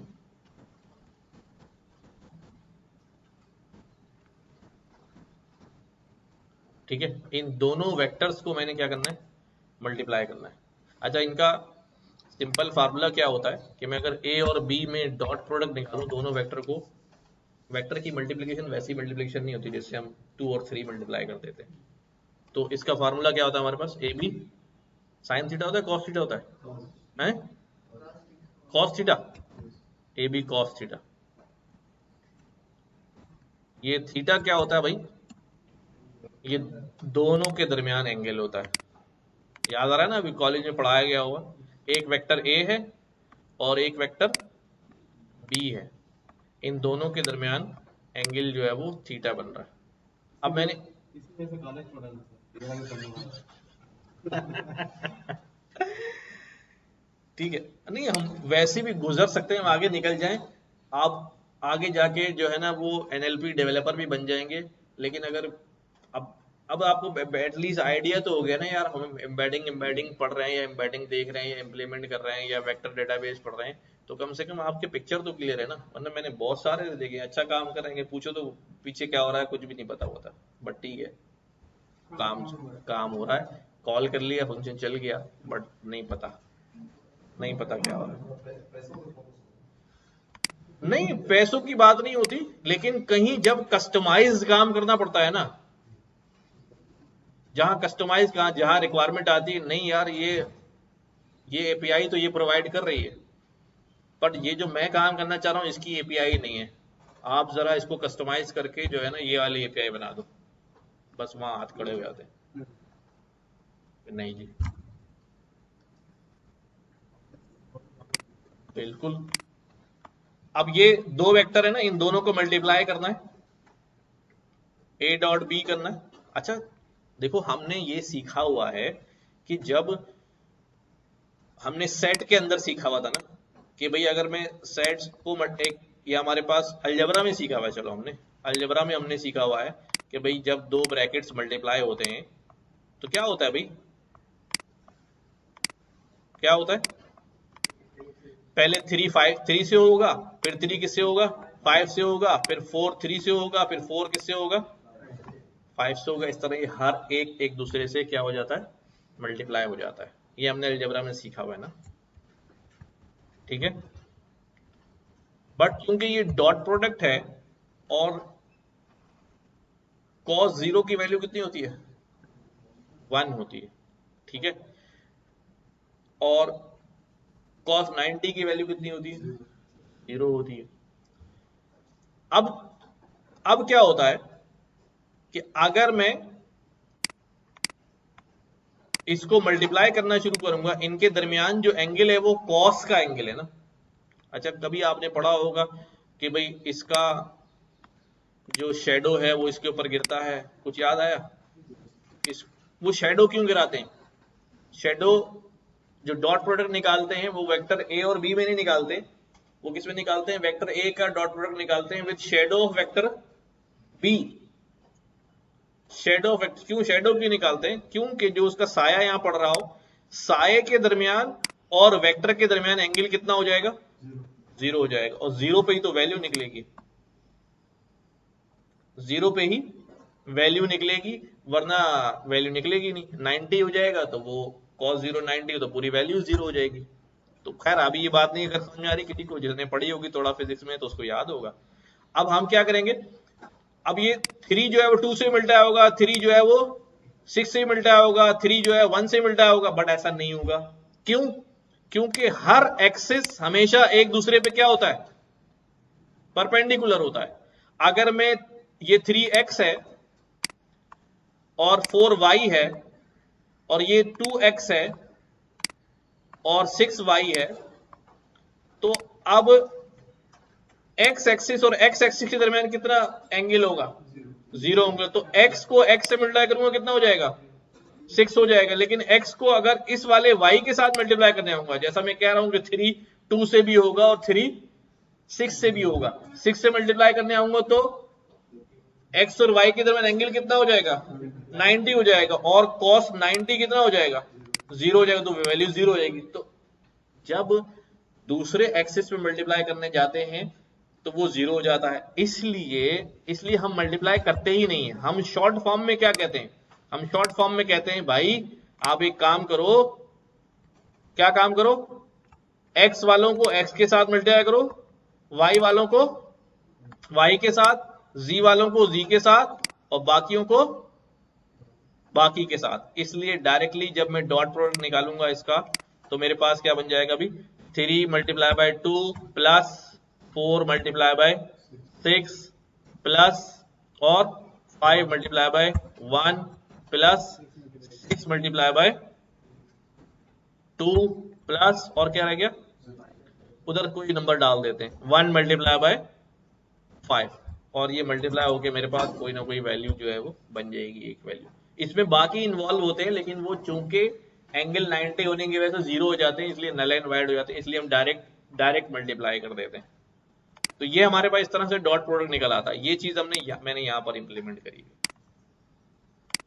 ठीक है, कि ए और बी को सामने सामने ले लिया। क्यों ले लिया सामने सामने? इसीलिए लिया कि ये दोनों क्या हो जाएंगे, एक दूसरे के सामने होंगे। इंडेक्स 1 से मिलता हो गया, इंडेक्स 2 से मिलता हो गया, इंडेक्स 3 से मिलता हो गया। फाइनली जो रिजल्ट आया उसको क्या कर लिया, अभी हमने सबमिट करा लिया, तो हमारे पास डॉट प्रोडक्ट आ गया।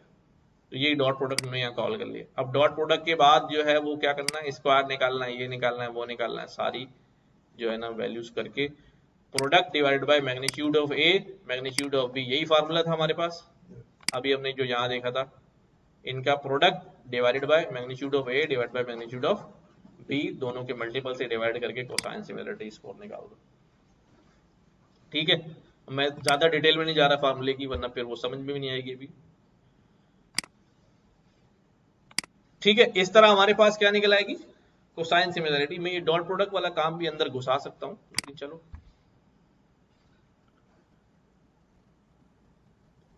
अब आ जाओ यहाँ पर। अपना मेन फंक्शन ये बना हुआ है। हमने क्या किया, अभी लोड जेसन डेटा। अब ये हमारे पास एम्बेडिंग सेव हुई भी है ना भाई, जो हमने एम्बेडिंग्स क्या करी है, ओपन एआई से मंगा के सेव करी है ना यहाँ पर। क्या दोबारा यहाँ पर वो कोड लिख मुझे लेकर, अब एक बार हुई हुई है, ठीक है। Data with embeddings with Jason data, ये हमने यहाँ पर इस्तेमाल कर लिया। ठीक है, data with embeddings dot JSON, ये हम काम पिछले उसमें कर चुके हैं, लोड कराया हमने इसको। अब मैं लोड कराने के बाद उसी एम्बेडिंग पे एक इनपुट ले रहा हूँ एनिमल। एनिमल की एम्बेडिंग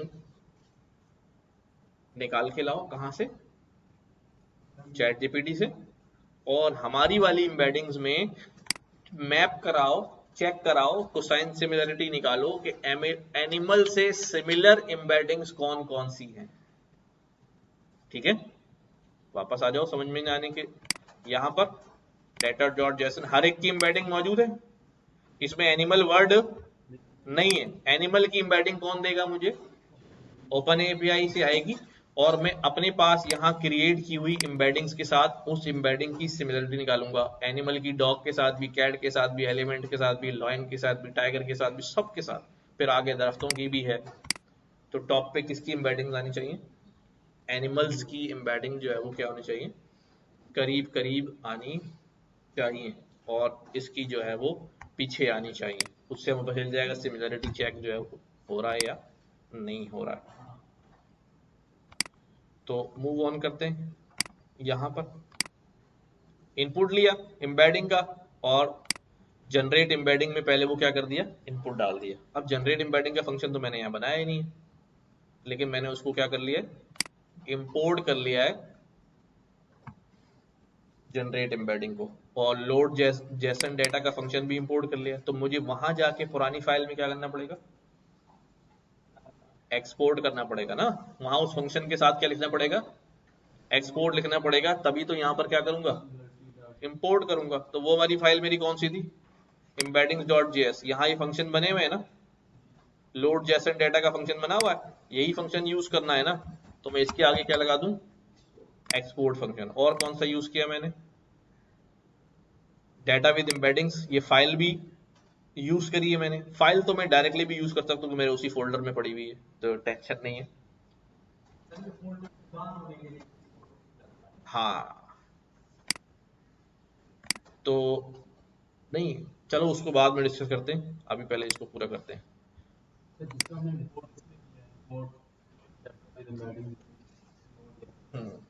एक्सपोर्ट करके एक ही लाइन में दोबारा बोलो। मतलब जो ये इंपोर्ट किया हमने, हाँ, अभी आपने डेटा विद एम्बेडिंग, ये इंपोर्ट मैंने कहा भाई यहाँ से क्या कर लो। अभी मैं ये अपने फोल्डर का नाम सही कर दूं, ये नहीं, हमारी ये फोल्डर कौन सा है, स्लैश और टूल्स का फोल्डर है ना, टूल्स का फोल्डर, टूल्स में से ये सारी फाइलें उठा के ले आओ। ठीक है, अब क्या कह रहे हो, अभी तो जिस तरह हमने इंपोर्ट वाली ये स्टेटमेंट एक ही लाइन में लिखी है, इसी तरह वहाँ पे इधर भी एक्सपोर्ट वाली भी, एक ही लाइन में हम लिख हाँ हाँ हाँ हाँ, बिल्कुल लिख सकते हैं, बिल्कुल लिख सकते हैं। यहाँ पर एम्बेडिंग में जाऊं और ये सारे फंक्शंस को यहाँ एक्सपोर्ट में डाल दो, ऊपर export this export this export this, तो डाल सकते हैं। अच्छा, एक कर दिया एक्सपोर्ट कौन सा फंक्शन था हमारा? Load load Jason, load Jason data.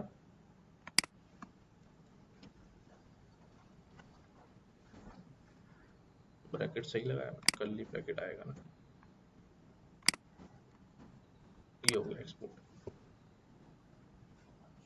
ठीक है, अब अब ये एक्सपोर्टेबल हो गया, एक्सपोर्ट नहीं हो गया, एक्सपोर्टेबल हो गया कि any one can call it in another file. तो अब हम अनदर फाइल में आए और यहाँ पर ये इसको मैंने इंपोर्ट करना शुरू कर दी। मॉड्यूल्स के दरमियान ऐसे ही काम कर रहे होते हैं ना, जो पहले से अगर कोई फंक्शन बने हुए तो बार बार नहीं लिख रहे होते, हमने उसको बुलाया। भाई जो हम यहाँ पर काम कर रहे हैं ये भी तो यही है ना, ये क्या है? ये भी तो यही है ना, बट ये बिल्टन है, ये बिल्टन है, उन्हें बना के रखे हुए, हिडन है हमसे बट मौजूद है, जी जी हिडन है पर मौजूद हैं। कुछ हम npm इंस्टॉल करके ले आते ले हैं, आते हैं हिडन होते हैं पर मौजूद होते हैं, हम उसको यहाँ पर इंपोर्ट कर रहे होते हैं, वो एक्सपोर्टेबल लिखे होंगे उन्होंने, यहाँ पर हम काम कर रहे होते हैं उसको। तो अब हमने अपने ही फाइल को जो है वो मॉड्यूल बना लिया, एक्सपोर्टेबल कर लिया और यहाँ पर हम उसको कॉल कर रहे हैं। भी करते हैं हाँ, वहां पर भी उन्होंने एक फाइल बनाई होगी, पूरा उसका हमें कोड हमसे हिडन कर लिया, इंपोर्ट कर लो आप, चला लो, उसकी एग्जी फाइल दे दी है, मॉड्यूल इस आपने। तरह से हम भी लाइब्रेरी बना सकते हैं एग्जैक्टली exactly, हम अपनी लाइब्रेरी बना सकते हैं। अगर आपने कोई ऐसा काम कर लिया है जो पहले npm में नहीं हुआ हुआ, तो आप npm पे जाके वो काम सबमिट कराएंगे, गिटहब पर डाल के ये मेरी रेपो है, ये मैंने काम किया है, नया काम है, आज से पहले किसी ने नहीं किया हुआ। npm बोलेगा अच्छा, npm उस काम को वेरीफाई करेगा, हाँ यार ये तो जबरदस्त काम हो गया, ये लाइब्रेरी बना दी इसने, npm अगले वर्जन में उसको पब्लिश कर देगा। तो ये तो फिर आप npm की लिस्ट में दे देंगे, आपका कोड भी आ रहा तो होगा। ये नहीं है क्या जावास्क्रिप्ट में सिमिलरिटी वाला फंक्शन सिमिलरिटी वाला नहीं इसकी है? लाइब्रेरी बना बना सकते, बना सकते, बना के डाल सकते, बना के डाल सकते। अब वो npm पब्लिश देख लो, मुझे पाइथन का तो पता है, PyPL के नाम से है।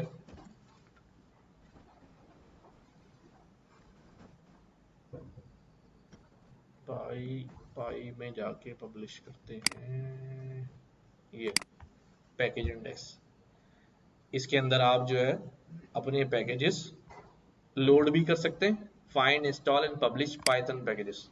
आप अपने पैकेज बनाएं, इनके पास सबमिट करा दें, ये उसको वेरीफाई करेंगे, सारी चीज़ें करेंगे, चलाएंगे, अपने पास देखेंगे पहले से तो नहीं डुप्लीकेट किसी का काम कर लिया, और इसको इसका पार्ट बना लेंगे यहाँ पर। और फिर कोई बंदा यहाँ पे सर्च करेगा भी ये काम का पैकेज अवेलेबल है कोई, तो वो मिल जाएगा। लेकिन जब ये पाइथन का नया वर्जन मार्केट में लाएंगे तो फिर उसमें वो बिल्ट इन मौजूद होगा, अभी आपको ढूंढना हमें पड़ेगा। ये बता देंगे भी आपका अप्रूव हो गया हमने सबमिट करवाया हाँ, वो यहाँ पर नजर आने लगेगा ना, आप वैसे ही जाके सर्च करेंगे, उसकी डिस्क्रिप्शन सारी आ रही होगी, उसमें आपका नाम आ रहा होगा। तो पाइथन में पैकेज में जिस तरह का पैकेज इस्तेमाल हाँ होता है हाँ, जावास्क्रिप्ट जैसे में मैंने तो कहा आप पांडास, हाँ, अब ये सिंपल पाइथन पैकेज है, इसकी डिस्क्रिप्शन ये आ रही है, प्रोजेक्ट डिस्क्रिप्शन, ठीक है, इसने प्रोवाइड नहीं करी, डाउनलोड फाइल कर लें, रिलीज इसकी कब रिलीज हुआ, सारी चीज़ें किसने बनाया, क्या किया, कहाँ बना, मेंटेनेंस कौन है इसका, ठीक है, रेड हैट का पैकेज है ये, इस सब आप डिस्क्रिप्शन भी करेंगे, इंस्टॉल करने के लिए आप इंस्टॉल कर लें। तो इसी तरह npm का भी है, npm पे मैंने किया नहीं है, लेकिन ये आप सर्च करेंगे तो यू विल फाइंड इट कि अभी ये किस तरह हम अपना पैकेज जो है npm बढ़ा। ये जो लाइब्रेरीज ग्रो कर रही होती है ना, इतने ये कोई बैठ के, कोई एक कंपनी के 10 लोग थोड़ी बैठ रहे, भाई करोड़ों लोग कंट्रीब्यूट कर रहे होते हैं, हजारों डेवलपर कंट्रीब्यूट कर रहे होते हैं गिटहब के ऊपर, तब चीजें इतनी ग्रो कर रही होती हैं, नए नए पैकेज आ रहे होते हैं, नई नई फंक्शनलिटीज आ रही होती है, वरना ये कोई 10-12 लोगों का काम थोड़ी होता है। ओपन सोर्स प्रोजेक्ट चल रहे हो तो उस पर हजारों कंट्रीब्यूटर्स होते हैं जो नए नए काम कर करके जो है ना उस पर डाल रहे होते हैं, और चीज़ें जो है ना हमारे लिए आसान हो रही होती हैं। अब ये इसमें जो कोसाइन सिमिलरिटी है, ये भी किसी ने बना के पैकेज में डाला होगा ना, जब भी तो यहाँ चल रहा है।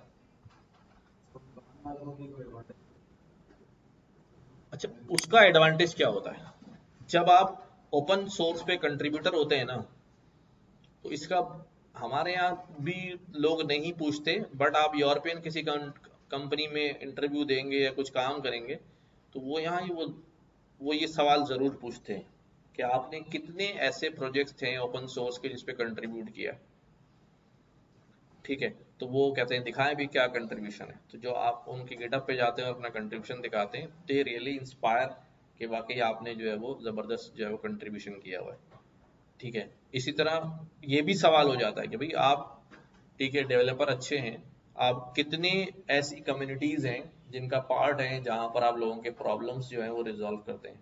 आपके आप सबसे पहला प्रॉब्लम पार्ट वो कौन है? आजकल तो चैट जीपीटी ने उसकी वाट लगा दी, वरना स्टैक ओवरफ्लो है। फौरन हम कहाँ जाते थे? स्टैक ओवरफ्लो पे जाते थे। तो स्टैक ओवरफ्लो में यहाँ नजर आ जाता है कि यार किसने क्या रेस्पॉन्स किया है, किसने किया, 3 रेस्पॉन्स आया है, इस बंदे ने ये रेस्पॉन्स किया, इस बंदे ने ये रेस्पॉन्स किया। तो दे अप्रिशिएट कि आप जो है ना वो क्या करते हैं, कम्युनिटीज डेवलपमेंट के लिए भी जो है वो अब ये भी काम जो है वो कर रहे होते हैं। तो ओपन सोर्स से बड़ा इम्पैक्ट आता है और सीखने को बहुत मिलता है उसके अंदर। बड़े बड़े लोग कंट्रीब्यूट कर रहे होते हैं, बड़े बड़े नाम कंट्रीब्यूट कर रहे होते हैं। हमारे पास जैसे गिटहब होता है ना, वैसे ही हमारे पास डॉकर हब होता है।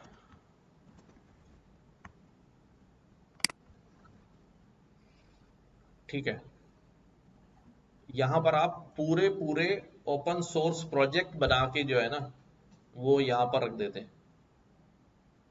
ये गिटहब से थोड़े ऊपर लेवल का काम होता है, बट यहाँ पर जो है वो ये अपने प्रोजेक्ट्स की, अपने सॉफ्टवेयर्स की इमेज बना बना के रख देते हैं कि भाई अगर किसी को वो पूरा का पूरा जो है डाउनलोड करना है, अपनी मशीन पे चलाना है, तो ये डॉकर हब्स के थ्रू जो है वो निकाल के ले आए। यहाँ पर बड़ी बड़ी कंपनीज होती हैं। ठीक है, यानी अगर मैं यहाँ से कहूँगा यार मैंने क्या करना है,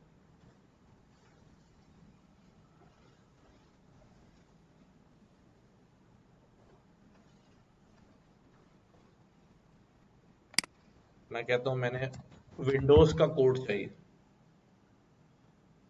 ठीक है, माइक्रोसॉफ्ट विंडोज का, तो उनकी भी रेपोजिटरी बनी हुई है, वेरीफाइड पब्लिशर। आप विंडोज का कोड उठा लें और अगर पे बैठे काम करें, उसमें कोई चेंजेस करें और ला के यहाँ पर अपलोड करें नए वर्जन के साथ, अपनी विंडो बना लो। ठीक है, लिनक्स का वर्जन चाहिए, ज़्यादातर हम लिनक्स में ही काम कर रहे होते हैं, तो लिनक्स के बहुत सारे वर्जन जो है ये सब नए लोगों ने डाला। 5 दिन पहले आर्क लिनक्स के नाम से किसी ने कुछ चेंजेस करके डाल दी, इसे डाल दी। ओरेकल वाले देख रहे हैं, उनकी अपनी भी रेपो चल रही है। बड़ी ये सारी बड़ी बड़ी कंपनी है भाई, Ubuntu,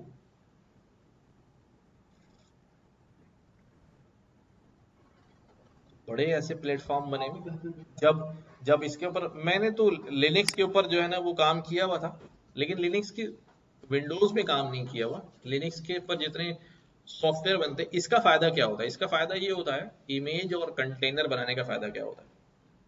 जैसे मेरे पास विंडोज चल रही है, ये मेरे पास लिनक्स भी है, डुअल बूट है मेरा, बट मैं कोई सॉफ्टवेयर चलाना चाहता हूँ। ठीक है, सॉफ्टवेयर जब चलाता हूँ, मैं कोई सॉफ्टवेयर डाउनलोड करता हूँ, तो उसकी रीडमी फाइल में लिखा होता है रिक्वायरमेंट्स, कि भाई अगर आपने कोई, भाई यही वाला सॉफ्टवेयर रिकमेंडेशन का आप बना रहे हैं अभी ओपन एपीआई के थ्रू। क्या हुआ, कौन है? अच्छा, सारे अब हमारे पास क्या है समझना जरा। अब हम क्या कर रहे हैं, मैं फॉर एग्जांपल ये ओपन एपीआई के थ्रू जो है मैं रिकमेंडेशन सिस्टम जो है वो बना रहा हूँ। मैंने बना लिया, कोड बना लिया, कोड मैंने जाके गिटहब पे रख दिया, आपने वो कोड डाउनलोड किया तो आपके पास चल जाएगा। सीधा सा सवाल है, चल जाएगा? कोड में कोई एरर भी नहीं है, चलेगा? नहीं चलेगा ना। अगर आपके सिस्टम में वो सॉफ्टवेयर इंस्टॉल नहीं है, आपके सिस्टम में वो पैकेजेस इंस्टॉल नहीं है, आपके सिस्टम में नोड नहीं है, नोड ही इंस्टॉल नहीं है, तो कैसे चलेगा? चलेगा? नहीं चलेगा, एरर आएंगे, डिपेंडेंसीज के एरर आएंगे। तो क्या बोलते हैं कि भाई उस सॉफ्टवेयर की जो डिपेंडेंसीज हैं वो आपके पास है ही नहीं। तो हम क्या करते हैं, एक रिक्वायरमेंट्स की फाइल बनाते हैं। किसकी? रिक्वायरमेंट्स डॉट टेक्स्ट फाइल होती है, उसके अंदर हम सारी डिपेंडेंसीज लिख देते हैं, इस सॉफ्टवेयर के अंदर आपको ये इंस्टॉल करना पड़ेगा। जब आप उसकी एक्जी फाइल चलाते हैं या उसका कोड रन करते हैं, तो वो पहले जाता है, किसको रन करता है? रिक्वायरमेंट डॉट टीएक्सटी की फाइल को रन करता है और उसके अंदर जो डिपेंडेंसीज लिखी होती हैं उनको इंस्टॉल करता है। खुद ही ऑटो होता है, वो सारी डिपेंडेंसी इंस्टॉल होती हैं और फिर वो सॉफ्टवेयर आपके पास चलने लग जाता है। वो नजर आ रहा था आपको क्या क्या इंस्टॉल कर रहा है, क्या क्या इंस्टॉल कर रहा है, ये नोड भी इंस्टॉल कर लिया, ओपन एआई भी ले आया, ये भी ले आया, एनपीएम भी कर दिया, सारी चीजें करके वो चला देता है। एक तो ये काम हो गया। अब मुझे ये बताओ कि मुझे हर दफा प्रॉब्लम क्या है, मुझे हर दफा एक नया प्रोजेक्ट चलाना है, ठीक है, और हर नए प्रोजेक्ट की डिपेंडेंसीज क्या है, अलग अलग है। चलो ठीक है यार, चला लो डिपेंडेंसी, लेकिन अगर मेरा सिस्टम इतना पावरफुल नहीं है कि वो डिपेंडेंसी को बर्दाश्त कर सकेगा या नहीं कर सकेगा, तो फिर आता है कौन, डॉकर हब। इसका सॉल्यूशन में डॉकर हब पे क्या होता है, डॉकर हब पे डिपेंडेंट सॉफ्टवेयर प्लस उसकी डिपेंडेंसीज सबका एक पैकेज बना के क्या कर देते हैं, इमेज रख देते हैं। उसको इमेज कहते हैं बेसिकली, यहाँ आप बार बार इमेज इसका नाम देख रहे होंगे, इसको क्या कहते हैं, हाँ, .iso की जैसे फाइल के हम, ठीक है, इमेज रख देते हैं। अब डॉकर आपको क्या कहता है कि जब आप इमेज पे चलाते हैं ना, तो मेरा सिस्टम विंडोज का है ना, और वो एप्लीकेशन बनी लिनक्स पर है, तो कैसे चलेगी, वो एप्लीकेशन है iOS की, मैक पे बनी हुई है, कैसे चलेगी विंडोज में, नहीं चलेगी। लेकिन जब आप इमेज के थ्रू आते हैं, कंटेनर के थ्रू आते हैं, तो वो एक वर्चुअल कंटेनर में वो सारी चीजें इंस्टॉल होती हैं, आपकी विंडोज पे ही क्या हो जाएगा, लिनक्स चलने लगेगा, उसके एनवायरनमेंट में आ जाएंगे, कंटेनर के एनवायरनमेंट, उसी में सारी डिपेंडेंसीज क्या हुई होंगी, इंस्टॉल भी होंगी, सॉफ्टवेयर भी रन हो रहा होगा। आप वो सॉफ्टवेयर चलाएंगे, जो भी काम करेंगे, ठीक है, आप जैसे ही कंटेनर क्लोज करेंगे, इमेज क्लोज करेंगे, वापस अपनी विंडोज पे आ जाएंगे, तो वो सारा काम कहाँ जाएगा, जो वहां पर किया था वो भी चला जाएगा। तो फिर हम क्या करते हैं, हम उस वाले इन्वायरमेंट को माउंट कर लेते हैं अपने किसी फोल्डर पे, कि वहां जो जो एक्टिविटीज हो रही हैं, जो जो फाइल क्रिएट हो रही हैं, वो सब कुछ क्या होता रहा है, विंडोज के अंदर भी पैरेलल सेव होता रहा है। तो इसलिए जब हम वहां से कंटेनर क्लोज करके बाहर आते हैं, तो हमारा काम जो है हमें मिल जाता है वापस। फिर हम दोबारा कभी जाते हैं, वही इमेज दोबारा रन की, माउंट किया और प्रीवियस डाटा को दोबारा कनेक्ट कर लिया। इससे क्या होता है, इससे हमें मेरे अपने सिस्टम में मुझे लिनक्स इंस्टॉल करने की जरूरत नहीं होगी, मुझे ओएस इंस्टॉल करने की जरूरत नहीं होगी, ना कोई छोटा मोटा सॉफ्टवेयर भी इंस्टॉल करने की जरूरत होगी, बस मैं इमेज उठाऊंगा और उसको चलाना शुरू कर दूंगा। तो इसलिए यहाँ पर लोग इमेजेस चली हुई। अब अगर मैं इस वक्त सिस्टम में मौजूद हूँ, विंडोज चला रहा हूँ और मुझे चाहिए लिनक्स पे काम करने के लिए, तो मैं लिनक्स का ऑपरेटिंग सिस्टम की इमेज यहाँ उठा लूंगा, विंडोज में यहाँ क्लिक करूंगा, लिनक्स खुल जाएगा, लिनक्स चल रहा होगा पूरा, ठीक है, उस इमेज के थ्रू। तो last layer of second last layer of project जो है किसी भी बड़े प्रोजेक्ट की, वो ये होती है कि आप कंटेनराइजेशन करें, क्या करें, डॉकर के थ्रू कंटेनराइजेशन करें, और फिर आखिरी स्टेज क्या होती है कि उसको डिप्लॉय कर दें। आजकल क्लाउड पे डिप्लॉय होती है, यानी डेवलपमेंट प्रोसेस में ये सारा डेवऑप्स का काम आखिरी शुरू होता है ना, डिप्लॉयमेंट का, तो आप कंटेनराइज करके जो है वो डेवऑप्स के पास चली जाती है, वो फिर उसे क्लाउड वगैरह पे डिप्लॉय इमेजेस चलाते हैं क्लाउड के ऊपर। क्लाउड के ऊपर आप वैसे भी जाएंगे तो वहाँ AWS पे या गूगल क्लाउड पे, तो वहाँ पर इमेजेस की सूरत में ही सारी चीज़ें जो चल रही, जो आप इंस्टेंस क्रिएट करते हैं कि मैं क्लाउड पे गया हूँ, मैंने क्लाउड पे आईडी परचेज की, मुझे लिनक्स का ऑपरेटिंग सिस्टम चलाना है, तो मैं लिनक्स की इमेज क्रिएट कर दूंगा, अवेलेबल है वहाँ पर, तो सारा सिस्टम जो है उस पर चल रहा है। बिल्कुल लास्ट लेयर ऑफ किसी भी सॉफ्टवेयर की जो है वो ये होती है, जो बड़े सॉफ्टवेयर जो है वो चल रहे होते हैं। खैर, बात चली थी कहाँ से, इंपोर्ट और एक्सपोर्ट से, ठीक है, कि हम भी अपनी पैकेज बना के npm को पब्लिश करा सकते हैं। तो ये मैंने यहाँ से इंपोर्ट करा लिया, एम्बेडिंग में से एक्सपोर्ट कराया, ये सारे एक्सपोर्ट करा दिए। मैं इसको हटा देता हूँ अब यहाँ से, एक्सपोर्ट, ठीक है, कौन कौन सा एक्सपोर्ट था,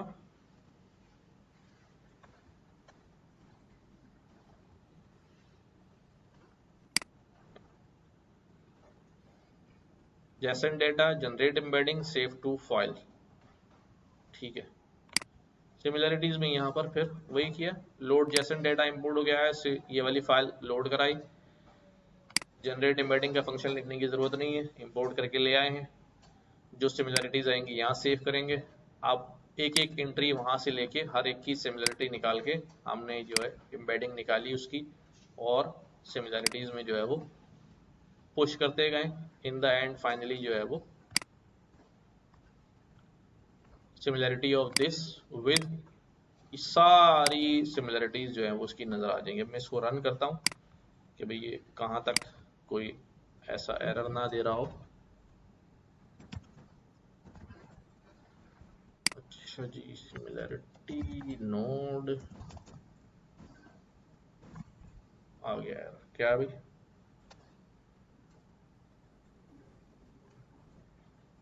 अच्छा कह रहा है टूल्स पे टूल्स चढ़ गया। अच्छा, हम एक ही फोल्डर में है तो ठीक है, वहां से मैं टूल्स भी हटा देता हूँ। डायरेक्टरी में हमने भी बड़ा काम है, मतलब भाई अगर समझ ही नहीं आता हमें तो नहीं नहीं, वो अगर थोड़ा सा गौर करे बंदा बात समझ में आ रही थी कि मसला किस चीज का है, बस उसको रिजॉल्व जो है ना वो।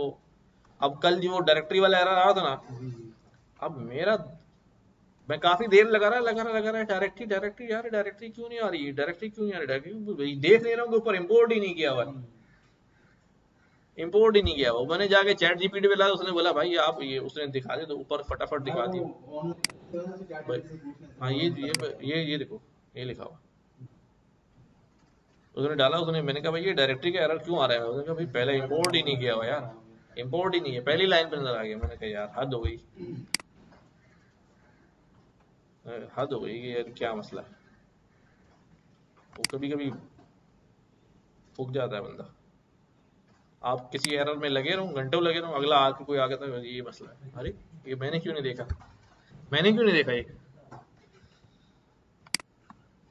तो चैट जीपीटी आके बताता है फटाफट। अच्छा ये क्या कर रहा है, tools tools tools tools tools, वापस आ जाओ ऊपर। मतलब टॉप पे सर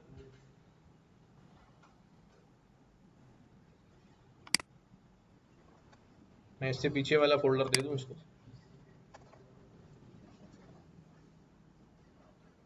टूल्स हमारा सोर्स में है ना। नाम थोड़ा इधर से डाल जीपीटी भाई बोले भाई, जीपीटी भाई।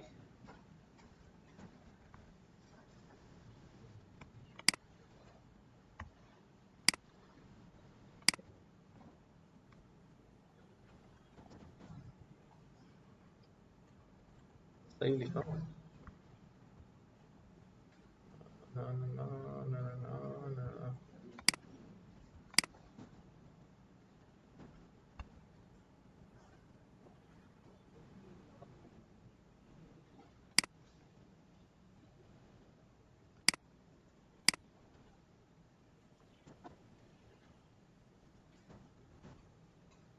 यार आना तो टूल्स ही चाहिए, फिर क्यों मसला कर रहा है। Can not find module this source tools tools. एक मिनट जरा इसको सही से चला के एक बार तमीज से पढ़ लेना चाहिए।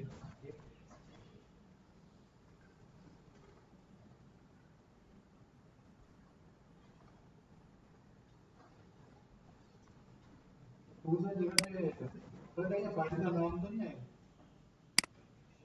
फाइल में हम ये नहीं यहाँ तो फोल्डर का नाम आएगा ना, फाइल क्यों आएगा।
हाँ, इसलिए मैं वो सिमिलर नाम हो गया था नीचे, मैंने हटा दिए।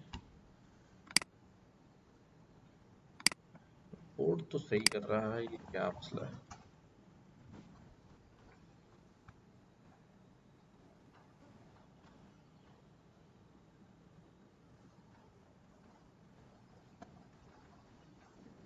टूल्स में ही है ना हमारी।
हाँ चलाओ, तो मैं सिमिलरिटी वाली फाइल देता हूँ।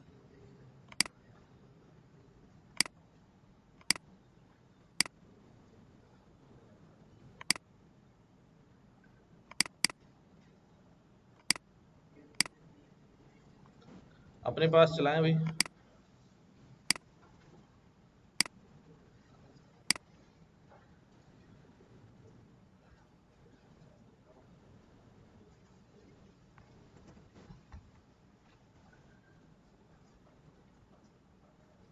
चलना तो चाहिए, ऐसे तो कोई ऐसी चीज़ नहीं। टूल्स के अंदर पड़ा हुआ है, डॉट टूल्स के पीछे का पाथ दे दिया है।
उसके लिए क्या इस्तेमाल करेंगे क्या सिमिलरिटी वाला डॉक्यूमेंट ये सिमिलरिटी हमने अपने डॉक्यूमेंट्स की जो है वो, जो हमारा डॉक्यूमेंट होगा जी उसके हमने वो निकालनी पड़ेगी, सारी एम्बेडिंग्स। एम्बेडिंग जो सारी एम्बेडिंग्स निकाल के हम क्या करेंगे, उस पर अपना वेक्टर डेटाबेस में डालेंगे।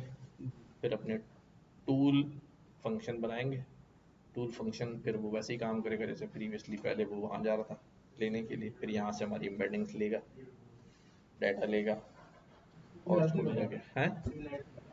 सिमिलरिटी वाला हम वैसे तो यूज़ नहीं करेंगे, बस फॉर लर्निंग पर्पज है यहाँ, कि सिमिलरिटी जो है वो। वैसे भी क्या ओपनिंग में भी तो हाँ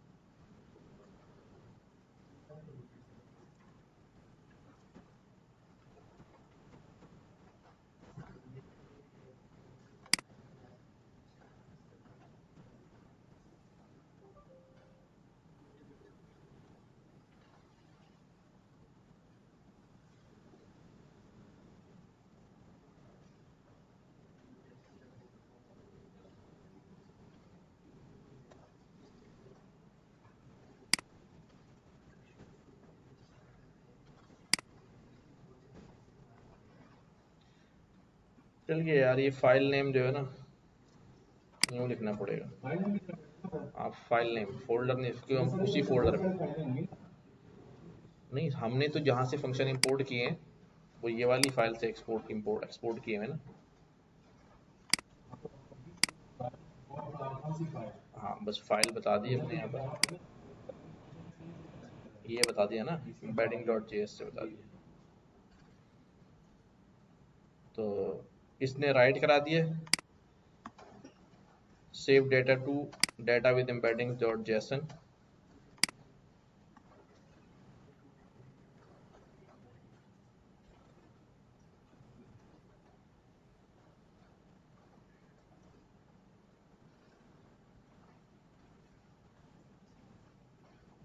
अभी इसका मेन कॉल नहीं हुआ ना।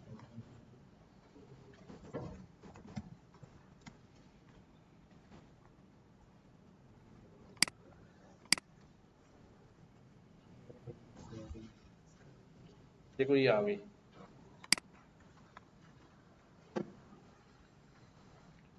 सिमिलैरिटी विद एनिमल, समझो भाई, देखो जरा, cat, bear, wolf, dog, tiger, lion, spider, elephant, ant, fox, bee, fly, आगे आगे जो है वो कम होती जा रही है ना, शॉर्ट होके आई है। हाँ, एलिफेंट के बाद, हाँ, 4 टांगों वाले पहले लिए हैं उसने, देखो कुछ इस तरह से किया होगा।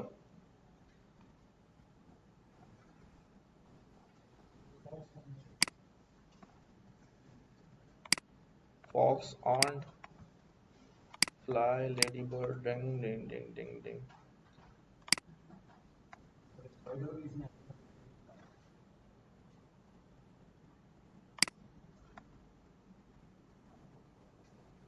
अब जो वेक्टर बना हुआ होगा, अब इसका जवाब हम दे नहीं सकते कि इसने ऐसा क्यों किया होगा। ज़ाहिर है जिसकी एम्बेडिंग, जिसकी उसने जैसी रखी हुई होगी, कि हमने क्रिएट करी, एम्बेडिंग बना के लाया है ओपन एआई के थ्रू, तो चांसेस ±1% एरर के चांसेस भी हैं, ज़ाहिर है चैट जीपीटी के आंसर्स में होते हैं। तो इस तरह एम्बेडिंग में भी हमें इसको थोड़ा चांस जो है वो देना पड़ेगा। अच्छा, एनिमल हटा के मैं क्या कर देता हूँ, मैं इसको कह देता हूँ कि हैं, नहीं नहीं, मैं वैसे कहता हूँ यार डॉग की डॉग निकाल दो, नहीं डॉग भी हटाएगा हूँ, मैं कहता हूँ यार बटरफ्लाई, बटरफ्लाई की ले आओ। किसकी? बटरफ्लाई की ले आओ। तो चलो भाई नीचे आ जाए, यहाँ मैं इनपुट में कह देता हूँ क्या, बटरफ्लाई। नाउ सी कि वो क्या क्या लेकर आता है, सिमिलरिटीज निकालता है।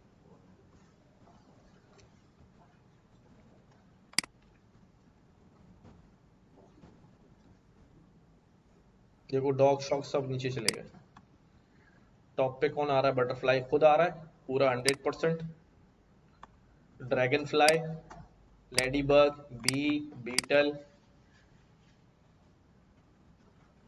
तो इसका मतलब जो वो इतने 1600 का वेक्टर बन रहा है वो ऐसे ही नहीं बनता, कुछ ना कुछ जरूर वो वहां पर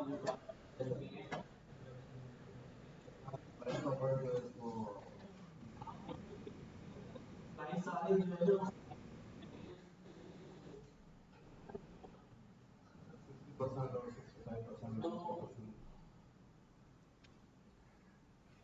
और इस टोटल मैथमेटिक्स और स्टैटिस्टिक्स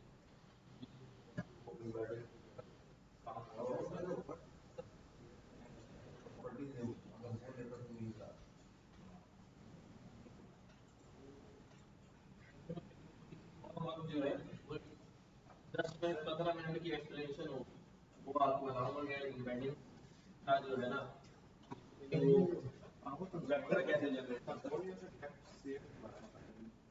आपको मेन नहीं चलाना, मुझे मेन करें कॉल नहीं हुआ।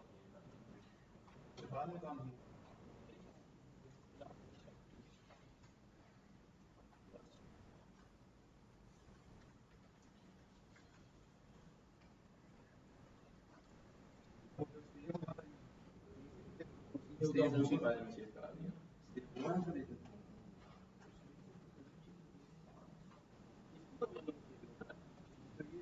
सेव डेटा ये वो पुराना वाला फंक्शन वहां से इंपोर्ट किया उसने लिखा हुआ है, वो भी साथ चल रहा है, वो उसके अंदर एक आउटपुट लिखा हुआ है, उसका आउटपुट दिखा रहा है, पुराना फंक्शन से इंपोर्ट किया हुआ पता नहीं उसका आउटपुट दिखा रहा नेक्स्ट का हमारा क्या है। होगा? तो दिस वाज नेक्स्ट, हम अगले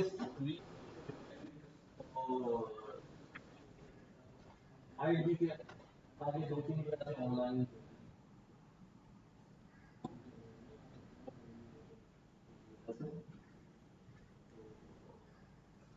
हम वेक्टर डेटाबेस करेंगे और कौन क्या करेंगे? थोड़ा सा एक्सप्लोर कर लेंगे व्हाट इज वेक्टर डेटाबेस है, और वेक्टर डेटा नहीं चल रहा है, वेक्टर फॉर्म में चल रहा है ना, तो हर डेटाबेस वेक्टर वेक्टर की सूरत में सारा डेटा स्टोर होगा। हर डेटाबेस इसको एक्सेप्ट करने का कन्वर्ट करना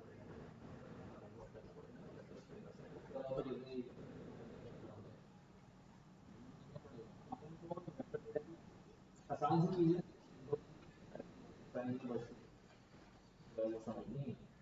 पड़ेगा। 2 क्लास में आप नहीं होंगे, प्रत्येक बार नहीं होंगे, नेक्स्ट को ऑनलाइन ऑनलाइन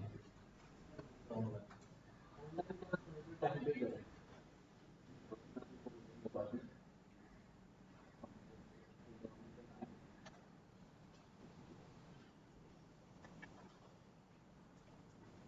टाइम से भी काफी हो गया। आपसे लगा ना मैं बात नहीं करता मैं तो फिलहाल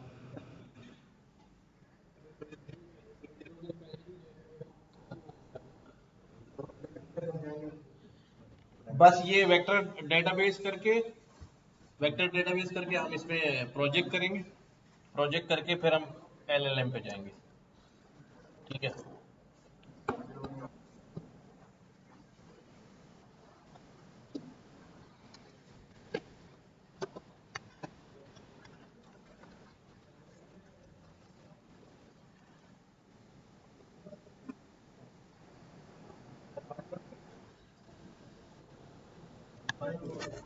तो मैं मैसेज करता हूँ।